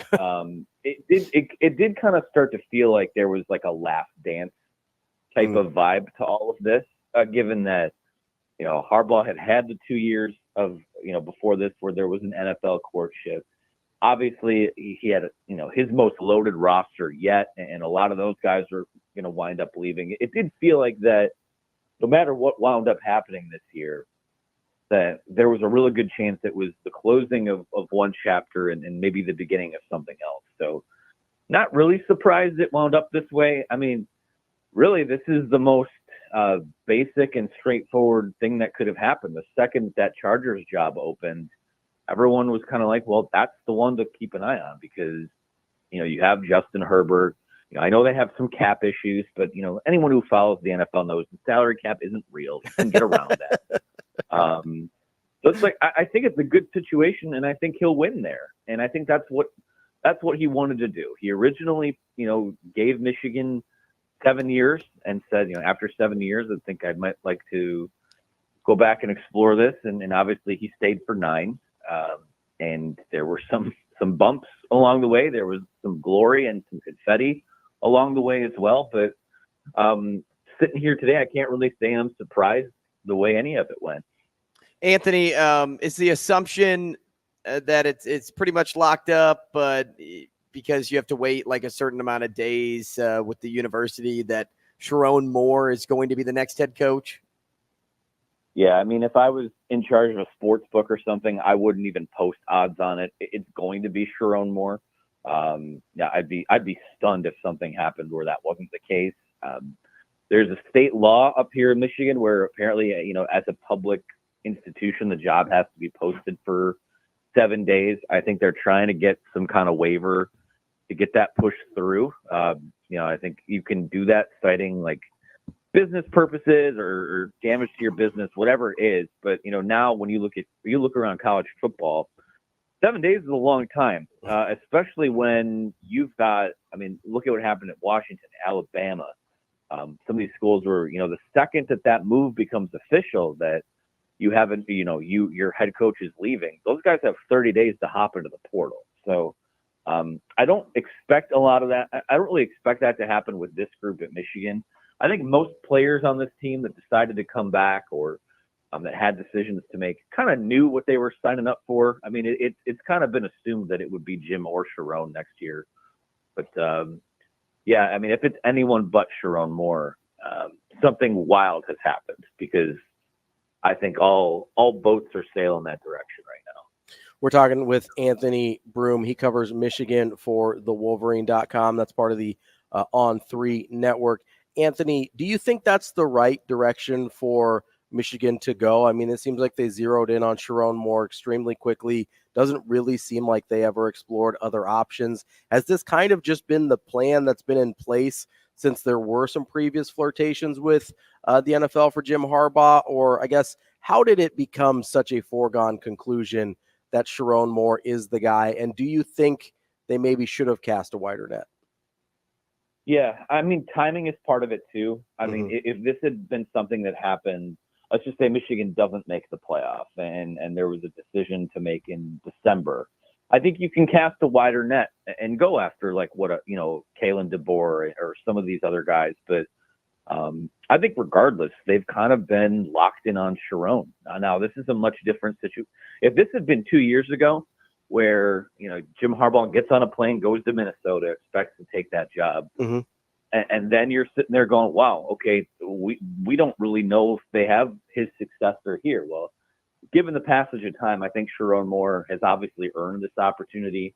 He's coached, he coached Michigan for 4 games this year as the head coach, 2 of them being wins over Penn State and Ohio State. I think he's ready for this. I think that Jim knew when he left, he would want it to be Sharon. I think Michigan wants it to be Sharon. I think that over the last few years, you've really kind of seen him become Jim Harbaugh's right-hand man. And I think he's ready for it. And, it was always kind of assumed that Sharon's going to be a head coach somewhere. He could have there was a couple Power 5 jobs that did kick the tires on him last year, but he, was going to be selective and didn't necessarily know if Michigan would be the option or not. But I do think that he's ready for it. I think he's equipped for it. And I think that, things are operationally going to look different. You don't just plug him in and say, here you go. But I think he's pretty clearly the choice. And I think he's earned that opportunity. And that's the best.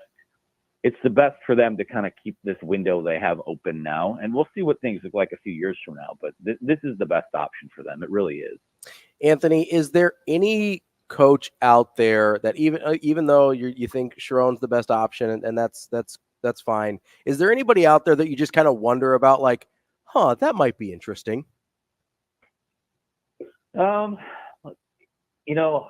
If in a world where Nick Saban didn't retire, I think Kalen DeBoer would have probably been at the top of that list for me. Sure. Other than that, it's tough to say because everyone. This is the thing. Even we learned with Jim Harbaugh is that just because you make a home run hire doesn't guarantee you anything. People forget. The first 6 years of the Jim Harbaugh era, they hadn't beaten Ohio State, they hadn't won the Big Ten, and that's this thing was kind of teetering because of that. Yeah, I mean, it's always fun to play the name game and see, again, the Brian Kelly stuff was always, it sounded like to me, Brian Kelly and his representation trying to get a raise. A lot of people, that's the other thing too, is that Michigan's being swift enough with this where I don't know that a lot of the names that you might hear pop up, that might just be representation for people trying to get their guy a few extra dollars in his pocket. So, yeah, I mean, I can't really, off the top of my head, I can't really say who a name would be. Again, in a multiversal scenario, DeBoer would have been that guy, but sure, coming back to the Midwest. Hey, Anthony, we got about a minute left here.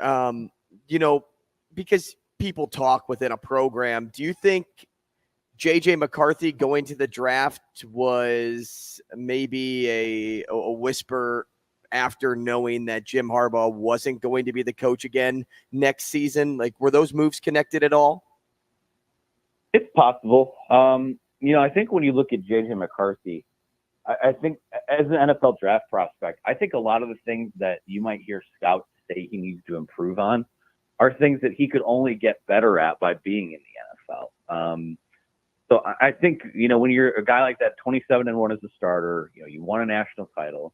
You've really, I know the numbers aren't gaudy, but when you throw on the film, I mean, you saw a guy that did take a big step forward this year.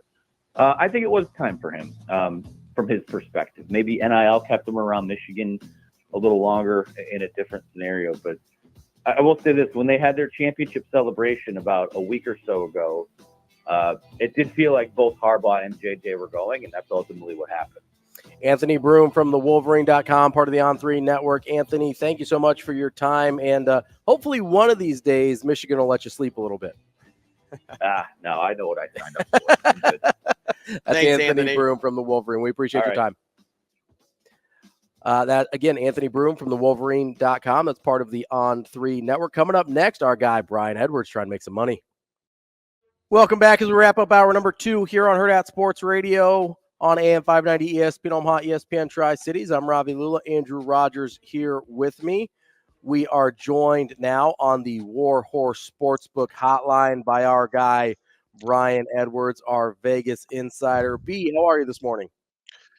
Good morning, fellas. What's happening? I'm doing well. It's good to see you, B. We are see doing you well. guys. It is, it's like a balmy 35 here in Omaha, Nebraska. We're feeling great. It's like 60 degrees warmer than the last time we talked to you. Nice. It's gotten a little warmer here as well. I'm not sure what it's supposed to do this weekend. I don't want to know what the temperature is. It's just I going was to make going me to say, sad. a little warmer. What are you moving up from 50 to 60 actually there? I'm happy No, with man. my 35 degrees. Do not ruin this for me. We had some 20s action last week, and I mean, I had to drip faucets, the whole deal. It's hard out here. It's hard out here for our Hard guy knock life B. for Edwards. me. Brian, let's start looking ahead to the NFC and AFC Conference Championship weekend.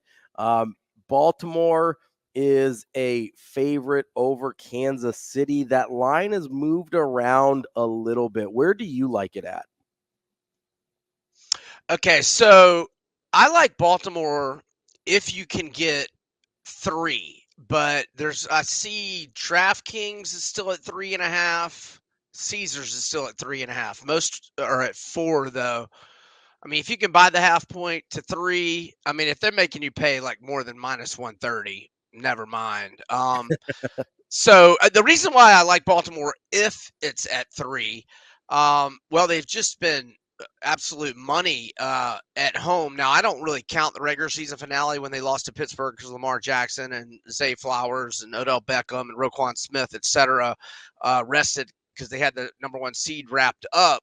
But, other than that, they have just been, dominating teams at home with the exception of that Rams game where they, obviously had to go to OT. But if we take out that regular season finale against Pittsburgh, they're 11-1 straight up, 9-3 against the spread in their last 12, and all 11 wins have been by at least 6, and 8 of those wins by double digits.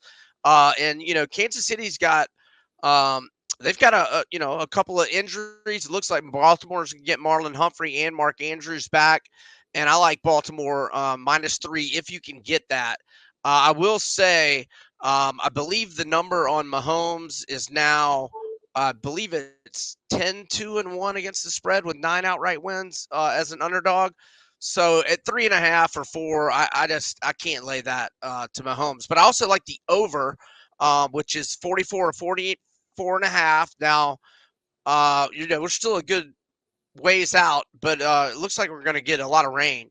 But you know what? Lamar Jackson and Mahomes can scramble, defenders slipping, we get fumbles, set up short fields, et cetera, et cetera. I kind of just have the same approach as I did with the over on KC Buffalo last week. I trusted Mahomes and Allen, and I trust in this game Mahomes and Jackson are going to make enough plays. And I will also note that in the 4 Lamar Jackson, Patrick Mahomes meetings with Baltimore KC, combined scores 71, 54, 61, and 51.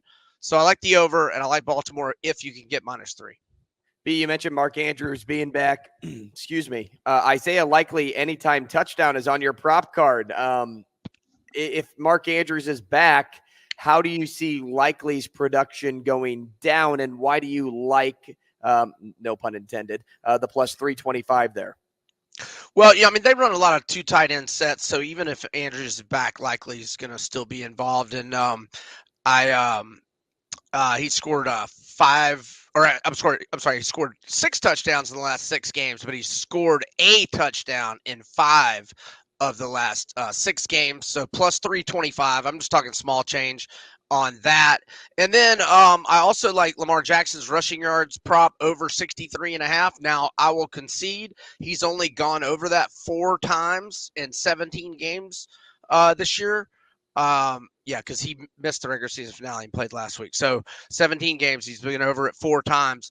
But 100 yards last week. It's a one and done scenario. He's going to be running it more. And I think, with it raining, getting out of the pocket, he'll be more likely to scramble than throw. And I just, maybe defenders slipping or Lamar Jackson just showing his greatness. I'll take over 63.5. I'll take it. We're talking with Brian Edwards, our Vegas insider. Going over to the NFC Championship game. Detroit is about a touchdown dog to San Francisco. How do you see that one? Yeah, I got to go with Detroit here. I thought San Francisco was extremely fortunate to survive Last week, Detroit is 6-3 straight up, 7-2 against the spread in 9 road games. But we all remember they got hosed at Dallas. It should be, it should be 7-2 straight up and against the spread in my mind. San Fran's only 3-6 against the spread at home. And Dan Campbell's squad has won 3 in a row and 5-1 straight up at ATS in the last 6. And the only game they lost outright was the Dallas game. Debo's questionable. I guess we'll know more, here in the next 48 hours or so. But when they were without Debo this year, they went 0-2, but straight up and ATS. And I think we've got the quarterback advantage. I think Goff is playing terrific football right now in the last 9 games, 17-4 TDI-INT ratio. I'll take the Lions plus the 7. B, as you look ahead at some of the lines FanDuel released for the Super Bowl, what stands out to you right away as, man, if it could be these two teams because of X and YZ value, I want it to be this matchup? All right, well, let me throw the lines at you real quick for all 4, and I'll tell you the one that I would take now. So San Fran is -1.5 to the Ravens, total of 47.5. Baltimore is -4.5 to the Lions, total of 49. Niners are -3 at only -102 juice to Kansas City, +3 -120. That total is 47.5. And then KC is -3.5 to Detroit. Remember, that would be a week 1 rematch, which Detroit won at Arrowhead. That total is 50.5. The only one I would really want to take right now would be the Ravens plus 1.5 to the Niners. That would be the one I would play. The other 3, I would just have to see how the teams play and get out with the injuries. But I would take Ravens plus 1.5 to the Niners right now. We're talking with Brian Edwards, our Vegas insider. As you, how do you kind of land on some of these props? I know you mentioned kind of the Lamar Jackson factor. You mentioned Mark Andrews on some of his props. Do you kind of pick your side first and then go from there to see where you see value, or how do you kind of land on some of these? Well, I mean, like for last week, I think the only prop I did was Josh Allen over 42.5 rushing yards. He had just had a big, I think it was 3 of the previous 4 games. He had big rushing yards games. And I was just, thinking that one and done scenario playoffs, not just trying to stay healthy in September or October during the regular season, that he'd be taken off more. And I guess I'm kind of thinking along those same lines with Lamar Jackson. I haven't completely evaluated like all the props, just as busy with hoops. I'll probably do a little more of that later in the week. Like I kind of just had a few guys during the regular season. Like when AJ Brown was really going, he had I think it was 108 receiving yards, like 5 or 6 games in a row. I've tailed that like 4 or 5 weeks in a row. I did a lot of the Kyle Pitts overs just because his numbers were so low, and they were successful. Now it was sketch city a lot of weeks because never throwing the ball, but got a couple of them there in the fourth quarter. But I also got a couple like in the first half. I was just doing Kyle Pitts because it was like mid-30s, and I'm like, man, he can have a 45-yard catch anytime. So I mean, I don't even imply by any means I'm an expert in the prop market. I'm starting to get into it a little more. I guess it's just taking the guys that you're familiar with, you think you're going to have big games, and then analyzing their numbers. But again, with the Lamar Jackson thing this week, I think you throw out the numbers because the quarterback's trying to stay healthy September, October, November. Right now, it doesn't matter. B, I was struggling. We got about a minute and a half here. I was crafting up some props for the weekend too, and I saw the play that you had for Lamar, so that's in one of my parlays. But I was looking at Kelsey's number, and Prize Picks was giving me 40 receiving yards for Travis Kelce. And I was talking to a buddy yesterday, and I'm like, he has to get 40 receiving yards or else this team will get completely blown smoked, out. Yeah. Right? Like would you look at Travis Kelce at 40 receiving yards and think that's a lock, add it in? Yeah. Where are you seeing that number? I don't think that number's right. So it's on Prize Picks. Is there odds on the over, or they're like you have to pay like a big price on the over? No, they just they shift it from like I don't know what his actual total is. It's probably somewhere around 60. But Okay, yeah, I would love it over 40. Yeah, 100%. But I don't think that's a number. I feel like I saw it in the 60s. So I that's see. definitely not the number of like that every sports book has it set. Oh, I got you. Yeah. But this is just like a value pick. Oh yeah, I would love it over 40. I don't know about the real number in the 60s. I'm not sure. He's had 75 and 71 the last 2 games. That's Brian Edwards, our Vegas insider. You can find him at vegasbedwards.com, at majorwager.com, or at brianedwardsports.com. B, we appreciate your time as always. Talk to you next week. Thanks, fellas. Y'all have a great weekend. CB. That's our guy, Brian Edwards, Vegas insider. Right coming. there. Oof, 39.5. Mm-hmm. Man, get a little value there. We get some more value talking to Michael Bruntz coming up next. Kicking off hour number 3 here on Hurrdat Sports Radio on AM 590, ESPN Omaha, ESPN Tri-Cities, and for this third hour, KFOR in Lincoln. We are live from the Hurrdat Sports Bar and Grill. I'm Ravi Lulla, Andrew Rogers here with me. We were talking earlier about our friends at the Omaha Supernovas. They served off their season last night. Tipped off, kicked off, and then served off. I was like, I don't think that either of those are right. I don't think served off is right either. Started off their season last night with a 5-set thriller that they ultimately lost against the Atlanta Vibe. You can see them in action again in Omaha on February 3rd. That's a week from this Saturday back at CHI Health Center against the San Diego Mojo. Go to supernovas.com for more information and for single game and season tickets. Let's see if we can beat that 11,006 number. I think we can because I believe in you folks and I believe in the Omaha Supernovas.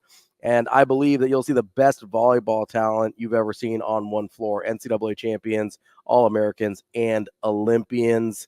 We saw the movement last night with 11,600 strong in CHI Health Center. Let's keep that movement going on February 3rd when your Omaha Supernovas take the court once again. Joining us now, our friend from Husker 24/7, Michael Bruntz. Bruntsy, how are you this morning? Not bad. What's going on? Hey, Bruntsy. Hey. Oh, we're just having a good time here, talking a little professional volleyball today, talking a little Jim Harbaugh, just having lots going on for a January. Yeah, it's what's the slowest sports month do you guys think? Is it May? Is it July? July. I was going to say July. Yeah. I don't know. May's pretty slow. But if you wanted to, and I know you don't, but if you wanted to, you could talk NBA playoffs. You could talk NHL playoffs. You can talk baseball. You can do that in June. Not in July. We said July. Yeah, June. Said May. I said May is pretty slow. Yeah, and I said July was slower because you don't have NBA. You don't have NHL. College World Series is done here. You're not quite to NFL football camp. July is the desert of sports talk radio. I love baseball. I'm good, man. Do you remember like the 3 days back when Sports Center actually showed highlights and stuff? That way back in the day. Is that the new when MTV used to show music videos when ESPN Basically, used to show highlights? they're kind of like arm in arm, I think. But do you remember the 3 days around the All-Star break? It would just be there was nothing on ESPN those 3 days. It was the worst. You wake up in the morning and there's just nothing. I always hated that as a kid. Lots of home run derby coverage, lots of softball game coverage. Softball game. Bill Nye the Science Guy legging out a double. Don't forget about media days. I mean, that's it. Yeah, baseball and media days. Do people watch those media days? In July, we have to. There's nothing else going on. Brunsy, speaking of baseball real quick, tomorrow, college baseball practice gets started. How pumped are you? Very. I'm excited. That means spring's around the corner. It's like a sign of spring, right? It's UPS guys breaking out the shorts. It's the snap of the glove. Everybody's tomorrow's a great day. Everybody is 0-0. Everybody's healthy, feeling good. So it's I'm excited. Now, Bruntz, stay there with baseball before we jump into football because, Husker Athletics has seen a strong uptick in talent lately. Football gets Dylan Raiola. Softball gets Jordy Ball. Volleyball always recruits high-level athletes and transfers. Women's basketball gets Britt Prince. In order to be playing in Omaha someday again, how do you feel about Coach Bolt's team right now heading into spring?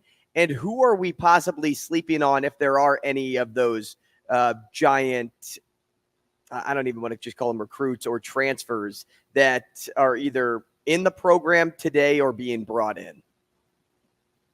Well, I mean, if you're just going off of rankings and who was kind of pursuing players, Drew Christo. I mean, he's that kind of guy. He was a top 150 recruit, I think, out of Elkhorn, and I think he's going to be an early storyline for this team. I mean, I think he came in with a lot of because of that ranking, a lot of expectation that he hasn't lived up to through 2 seasons, and Nebraska has to find starting pitching options on Friday and Saturday nights, and I think he's going to get the shot to do it. I mean, he's a big physical pitcher, throws mid-90s and, has developed a pretty nice breaking pitch to go with it. So I would probably go there in terms of just guys that, that are kind of that name that people should know. This team, I think, is going to be a little bit more, maybe not lacking star power isn't the right word, but I think they're going to be a lot more balanced than what they've been in the past. I mean, you had 2 guys last year that in Max Anderson and Bryce Matthews that I would put among the people that you just mentioned, Andrew. But I think kind of out of the gates, the 2 that I would say are Drew Christo and then Dylan Carey, who was the top player in Colorado out of high school, and I think has the potential to be a breakout star this year for Nebraska. We're talking with Michael Bruntz, Husker 24/7. Bruntz, before we move on from baseball, what do you think is realistic for Nebraska, both in terms of talent acquisition and expectations for the program in the Big Ten, and how much, if at all, does that change with the addition of the 4 West Coast teams next year? Yeah, I'm eager to see how that works out. I mean, I think they have to. I think the conference has to be smart about how they bring those 4 teams in, and I think there's an opportunity to kind of raise the profile of the conference. I mean, I know that the new Big Ten commissioner Tony Petitti's been more involved with Big Ten baseball meetings than any of his predecessors. He's a former Major League Baseball executive, so he actually understands the sport. I think that helps. I think there's an opportunity if the Big Ten wants to do it to expand the number of teams that you put in the tournament, in the conference tournament.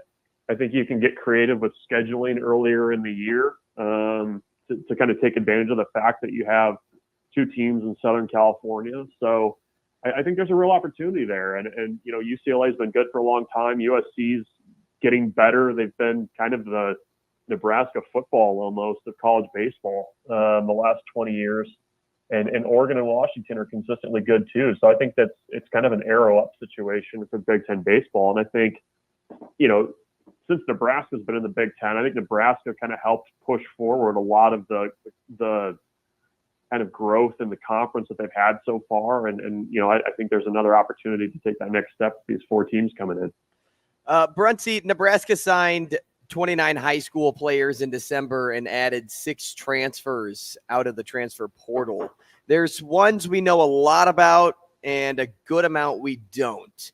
Let's lean toward the good amount we don't here. Who's one Nebraska fans should know more about in terms of making the earliest impact at their position, or maybe it's the importance of early development for that player? Who's a player that we just don't know enough about that fits that criteria? Yeah, I mean, I think if you've kind of been paying attention, but not a guy that's kind of flown under the radar a little bit is Ja'Cory Barney. Unfortunately, was the kid that went viral for falling on the ice and dropped his smoothie. I felt bad, that I've done that. I mean, I did it yesterday. Yeah, I mean, it happens to everybody. I mean, like, dude, it happens. It's a rite of passage. My back still hurts.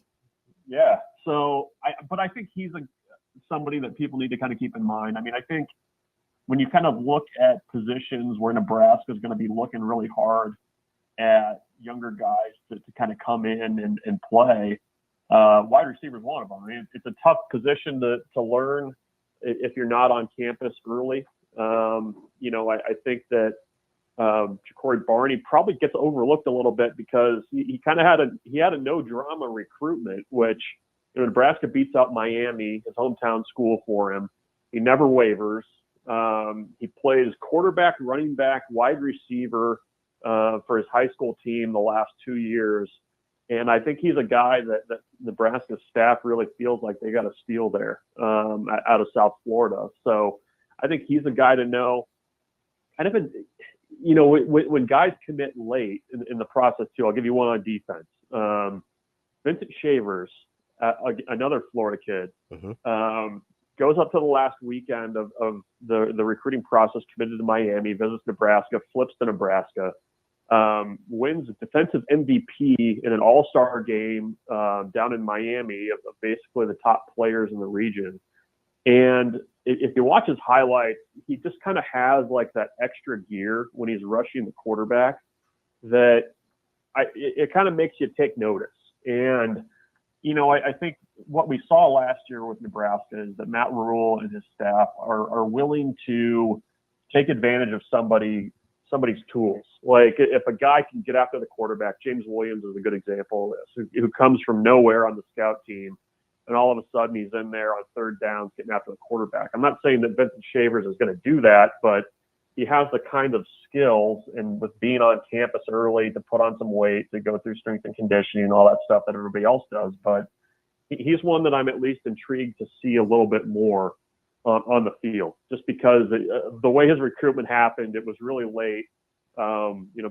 He basically visited and committed within a span of about 72 hours and then signed. So he's somebody that has my attention as well. We're talking with Michael Bruntz of Husker 24/7. So looking at the early enrollees, obviously quarterback gets all the attention for the early enrollees, and for good reason. Both of Nebraska's freshman quarterbacks are early enrollees. You mentioned some of the challenges at wide receiver. You mentioned Vincent Shavers maybe being able to put some weight on. We haven't really talked about the offensive linemen enrolling early yet. Outside of that quarterback room, where do you think it will most benefit some of the guys coming in early? Is it guys like on the lines where they need to physically mature, or maybe places like wide receiver or defensive back where they maybe need to get their mind right for the college level? Well, I mean, I generally look at linemen coming in, especially offensive linemen, like you get such a huge benefit from going through that first winter conditioning and kind of getting that process started of adding weight, reshaping your body, that kind of stuff. I mean, that's so huge for those guys to kind of have that extra time. Grant Bricks enrolling early. I mean, that was a decision that he was really kind of wrestling back and forth with. And, he's a developmental prospect with a really high ceiling, and you're going to get the opportunity to go through the strength and conditioning program this winter, get adjusted to just going against, having to block Nash Hutmacher and having to block Ty Robinson. I mean, you're not at Logan Magnolia there anymore, having to deal with those guys. So there's a lot of benefit for him and Gibson Pyle and those guys coming in early. I think, I'm eager to see what the two deep looks like once we get to like August on that offensive line, because, last year you had Gunnar Gatula on there as a true freshman at one of the tackle spots. You had Sam Sledge working his way at one of the guard spots. I don't know if it's going to skew that young this year. But I guess back to your original question, I just think there's a little bit more benefit to linemen to kind of get that process started and kind of start developing. And, I think when you talk about corners, I mean, that's maybe one that we're not talking about enough with Buford and Larry Tarver coming in. But they kind of have the same thing. I mean, you're a cornerback in high school. You're kind of the top dog. You're used to going against, wide receivers that are about your size and that thing. And then, all of a sudden you're having to line up across from, like an Isaiah Nair, who's every bit of 6'3", 6'4", 210 pounds, and is like 5 years older than you. I mean, there's an adjustment to make there too. So I think guys, you can say whatever you want about guys finishing out their senior year and having that experience and blah, blah, blah. But if you want to kind of get that process started, I mean, that first semester is huge. And you look at the guys that played as true freshmen this year for Nebraska, a lot of those guys were here in the spring and going through things early. Bruntz, do you think a guy like Grant Brix, who obviously with his caliber of recruit, a lot of times we think, okay, those are maybe guys that could get on the field early. But as you mentioned, he's also kind of a developmental prospect, even with that high star rating. Do you think he's maybe a redshirt candidate for this year? Maybe they try and get him in the 4 games, but they'd like to preserve that extra year of eligibility for him? Yeah, I mean, I think that's the idea, is that he'll redshirt and kind of use this year to grow. Like I said earlier, I mean, I think the picture is a little bit more crowded at offensive line, along the offensive line, than what it was last year. I mean, I was trying to think back the other day. They were almost down to like 10 or 12 scholarship linemen last year, this time, just because of injuries and everything else. And, this year you've got a lot of 6-year guys coming back. You bring in Micah Mazuka at one of the guard spots. I mean, I think it's probably trending to where Grant Brix, is maybe not needed in some ways, unless he kind of comes out and just kind of blows the doors off everybody. But, I think a lot of times with high school linemen making the transition to college football, there's a learning curve that kind of comes with pass blocking. And I think that's the case with Brix, just based on the style of offense he ran in high school. And, that's the benefit of having 15 more practices in the spring to learn that stuff. But, I know at least with Brix, just a tremendously high ceiling. And, a guy that's been good at everything he's ever done his whole life. I mean, he's a really dialed in kid. Schaefer went out to one of his high school games, and during halftime he's a drum major leading the band. So he's definitely used to succeeding. But I think it's probably more a situation where he's just learning a little bit further down on the depth chart. Bruntz, we know Coach Rule is a standard setter. How have you seen weekends like the last and the one upcoming become an example of the new standard under Coach Rule? Like, how have you seen things change under his leadership from either the ones that came before and even from his evolution from year 1 to year 2? In terms of recruiting? Yeah, in terms of recruiting. Yeah, I mean, I think what you've seen is, you're seeing the staff kind of catch up a little bit. I mean, I think what maybe gets lost, with the recruiting conversation and as it kind of relates to new staffs, you get hired and you just have like a dead sprint to the finish line that first class. So that to me was the 23 class, and everybody assumes, okay, well, new class, you're caught up, you're ready to kind of hit the ground running. And I still think, in that second class, just with the way that a lot of recruitments are nowadays, you're still kind of playing catch up. You're trying to evaluate, figure out where you are, where you need to go, like in your region, recruiting wise, that kind of stuff. Figure out what you have on your roster and what works and what doesn't. And they had a great class in 24. But I still think, that you're kind of like honing what you know. And I think you're seeing in the 25 and even the 26 class, a much better idea of what they're looking for, a better, stronger relationships with recruits earlier in their recruitment, which I think matters. And, I think the blueprint though for them, and you've seen it this last couple of weekends with who they've offered and who they've brought on campus, it's going to start, in this region. It's going to start locally. A lot of, talented local kids were on campus this past week, and they're going to have more this coming week as well. and they're going to build with that, and then they're going to bring in skill guys and still, from Texas and Florida and different places. And I think, the message that they're giving to recruits is that, the foundation's been set, and now they're kind of ready to, take that next step as a program. We'll see if that happens, but that's the message they're sending. And from talking to recruits this past weekend, I think it was pretty well received.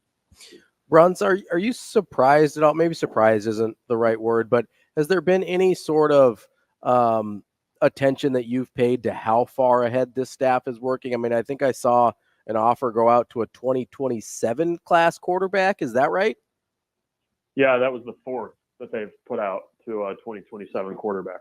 Is that, in your experience, at least covering Nebraska recruiting, is that unusual to be working that far ahead? It didn't seem like previous staffs were maybe quite as forward thinking as this staff is.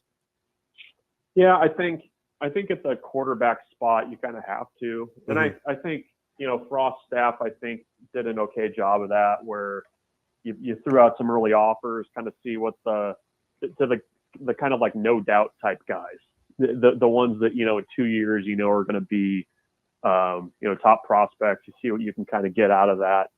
And then, I think the one thing that this staff has done that I've taken notice of, and I hope others have, is they've been really aggressive with making early in-state offers. I mean, the 26 class, the 27 class, they've got offers out.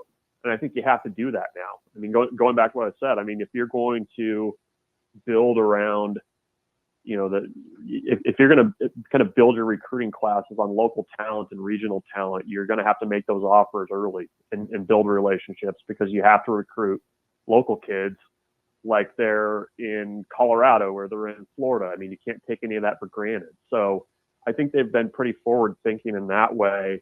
And I think it's been well received. I mean, I think, when you get an early offer from Nebraska and you're, a local kid, I mean, I think that's a big deal. So yeah, I mean, the quarterback stuff, that's just kind of the time frame they're on. I think a little bit more now, but I think they've done a nice job of kind of knowing who's around locally and within a couple hours here, and not being shy about just starting those relationships. And I think that's the right approach with the way recruiting is nowadays. Bruntz, just a couple of minutes left here. You got my wheels turning a little bit with talking about how they've recruited local kids. Obviously, a guy like Christian Jones is a big priority for next year's class. They've already got several commits locally for next year's class as well. But an offer that went out, not early, I wouldn't say, but kind of about in the time frame you would expect, is Pierce Newberry from Millard North. How are they prioritizing him? A guy that physically, at least, might profile similarly to Christian Jones, but's had a very different high school career so far. Yeah, no, he'd had the Iowa State offer for a long time.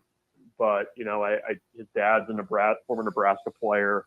The program obviously means a lot to that family. And Newberry is an interesting case. I mean, you watch him on the field. I mean, he's a really rangy kid. I want to say he was probably more of a safety rover type. Yeah. But you can see where, you add 30 pounds to that frame pretty easily, and take advantage of that athleticism, and you got something working there.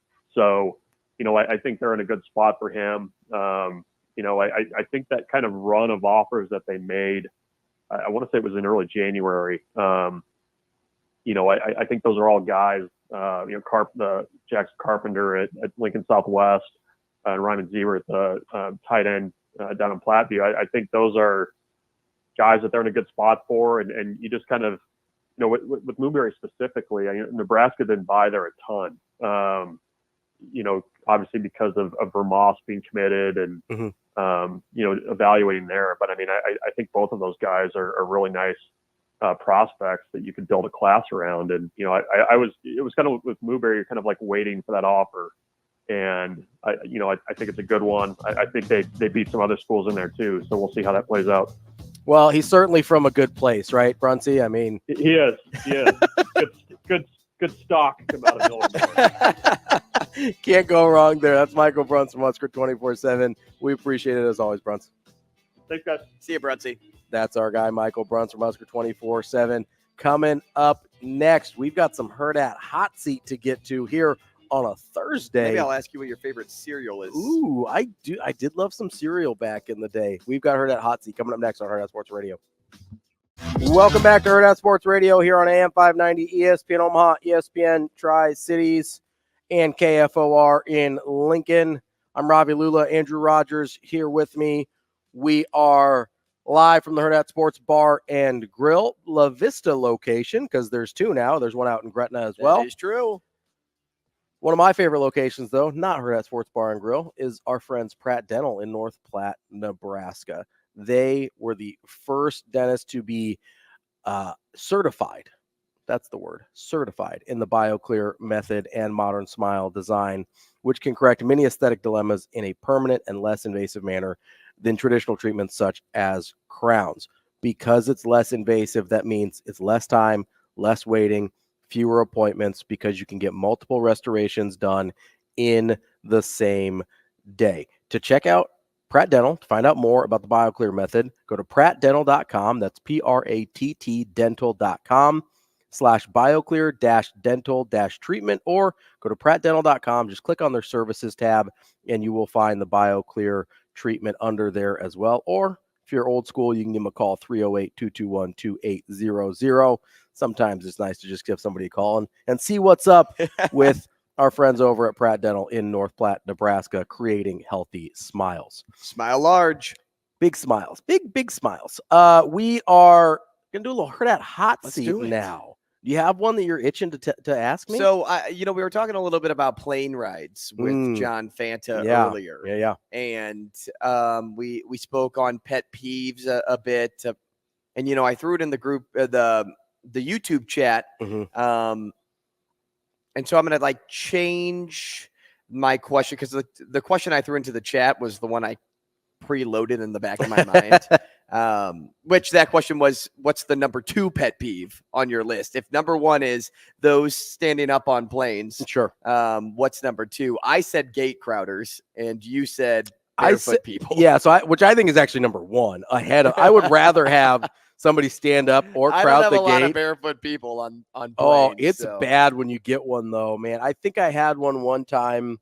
I'm trying to remember when it was. It's been a while, because I don't generally fly that much, but like completely barefoot or like sandals? No, like they take their shoes and socks off on the plane.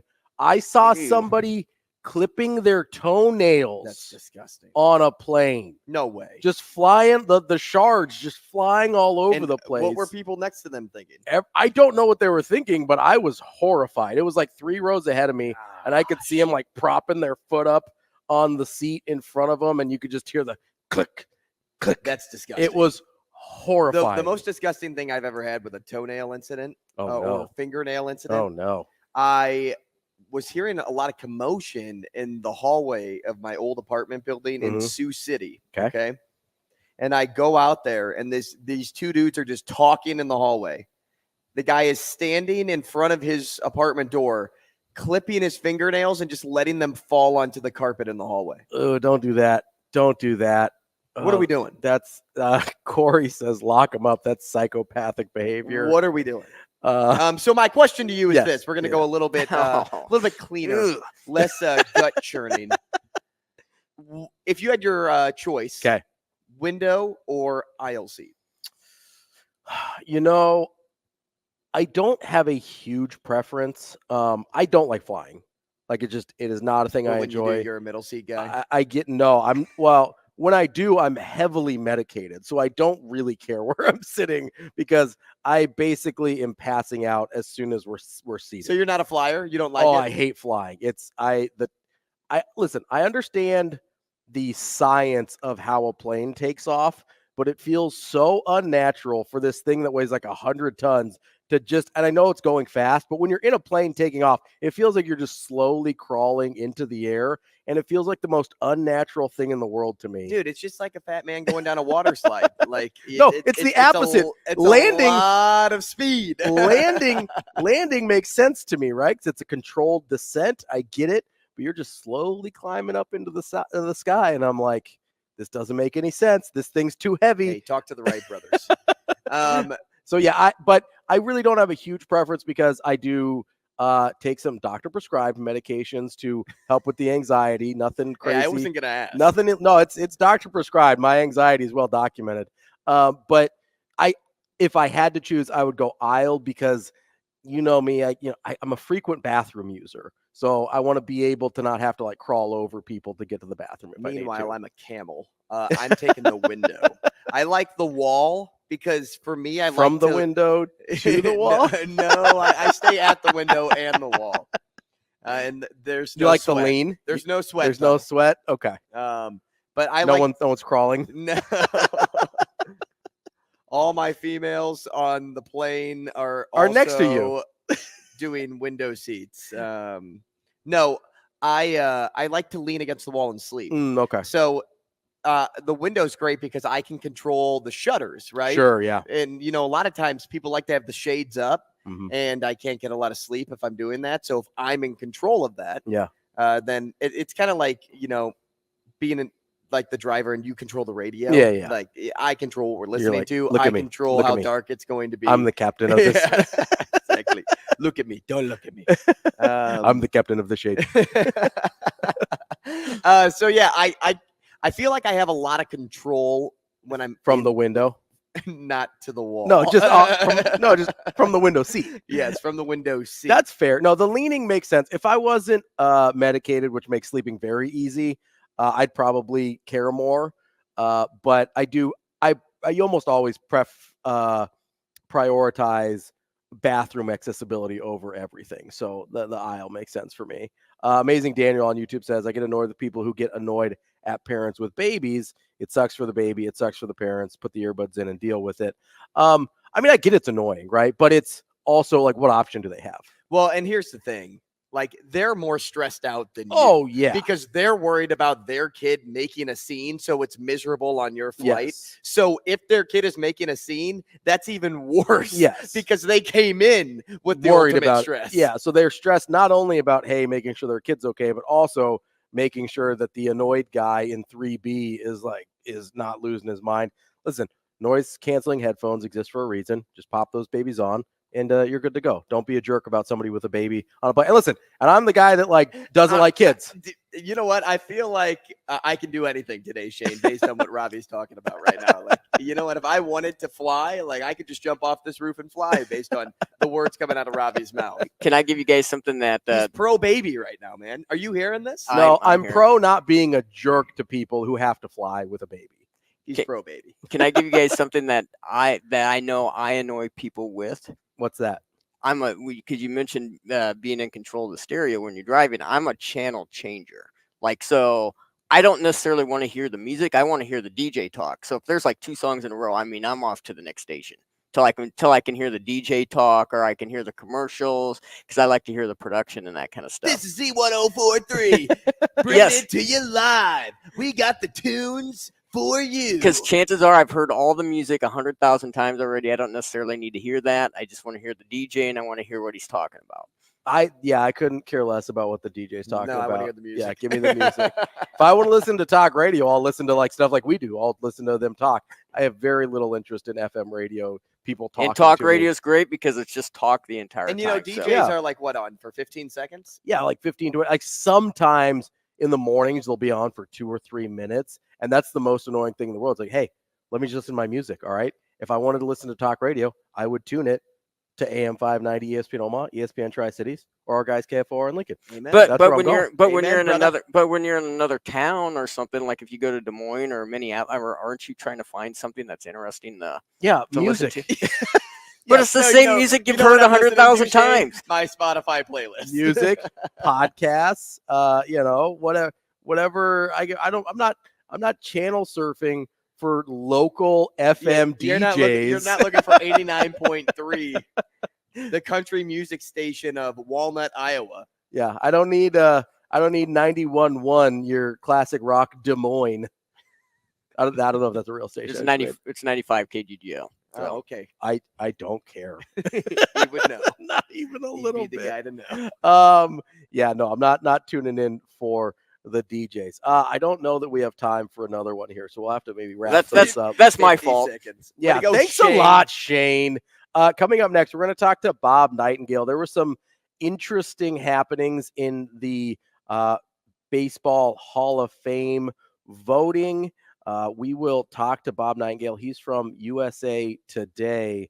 Man, Amazing Daniel's really hitting us up on the He's going at it. He got us on He's going YouTube. after He it. got us on Twitter. Apparently, the plane debate is very popular with Amazing Daniel and our other YouTube commenters. We appreciate everybody chiming in on that one. I've got some good for that hot seat ones saved up. I'm just going to cut this short. He says, the wife says when the middle seat's open, you look like you might smell bad, like a dirty hippie.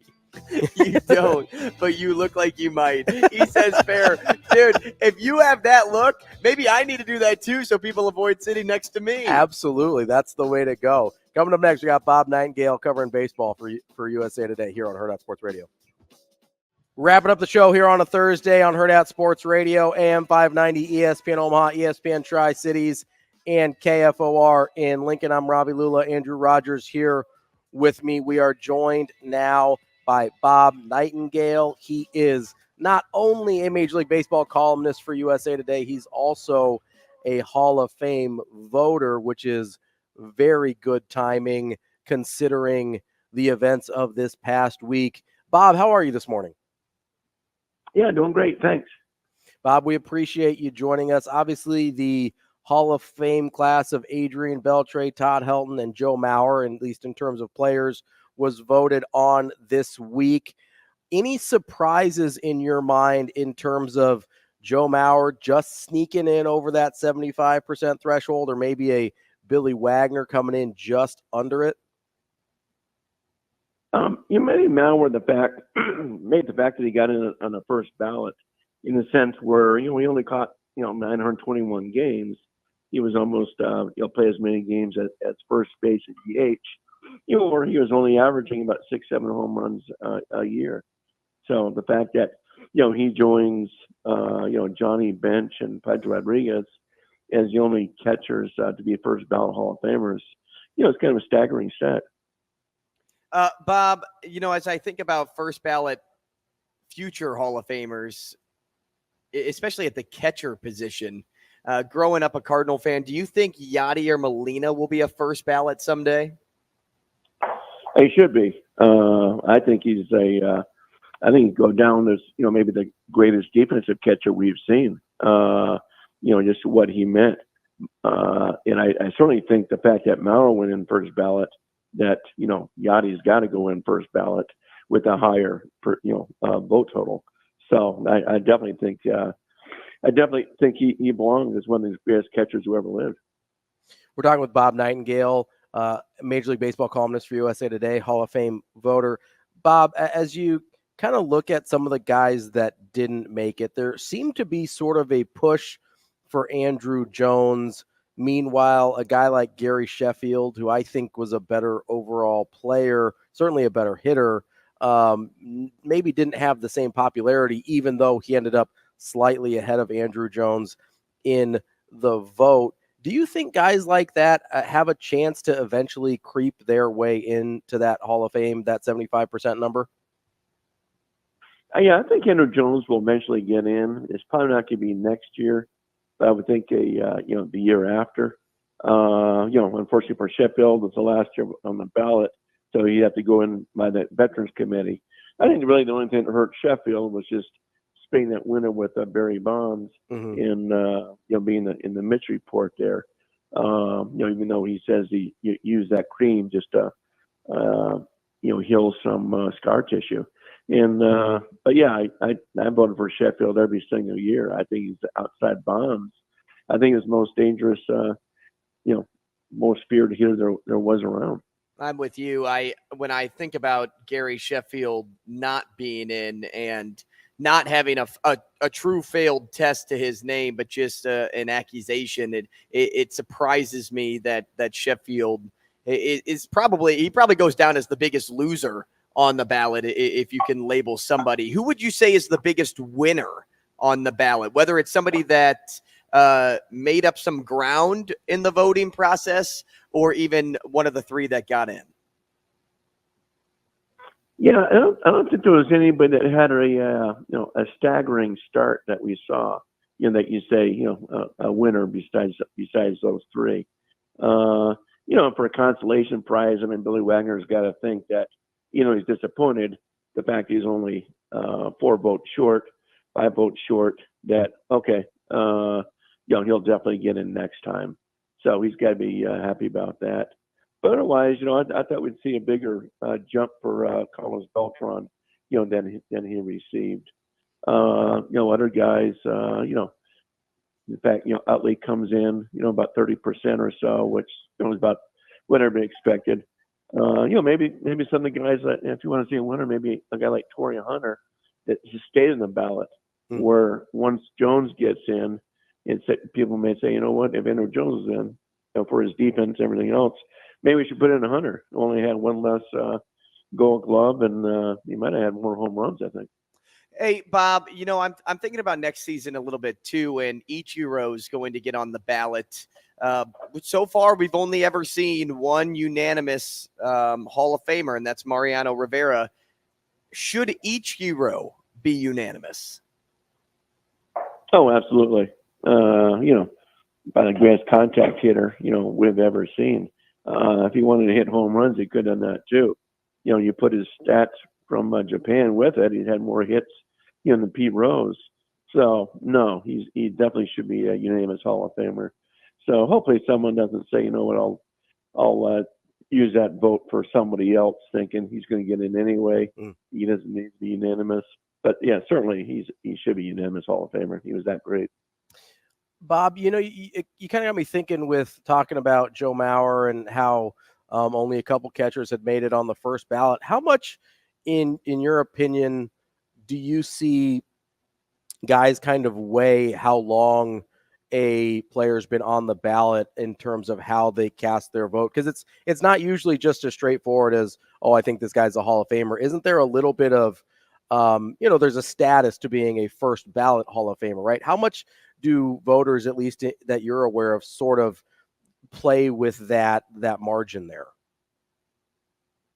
I think it comes into effect. Obviously people change their mind so much, for when you look at the last 2 years of Scott Rowland starting off like he did, barely even making it past the 5% the first time. Todd Helton, checks in at 16.5%. So a lot of people change their mind in time by hanging around the ballot. I do think it. In Mauer's case, for me, I didn't think he was the first ballot guy, but I knew that in a couple of years, Buster Posey is going to be on the Hall of Fame ballot.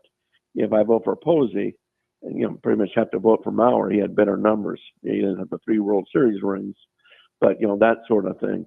So I think it comes in people's mind, but I do think people are checking off more names now than ever before.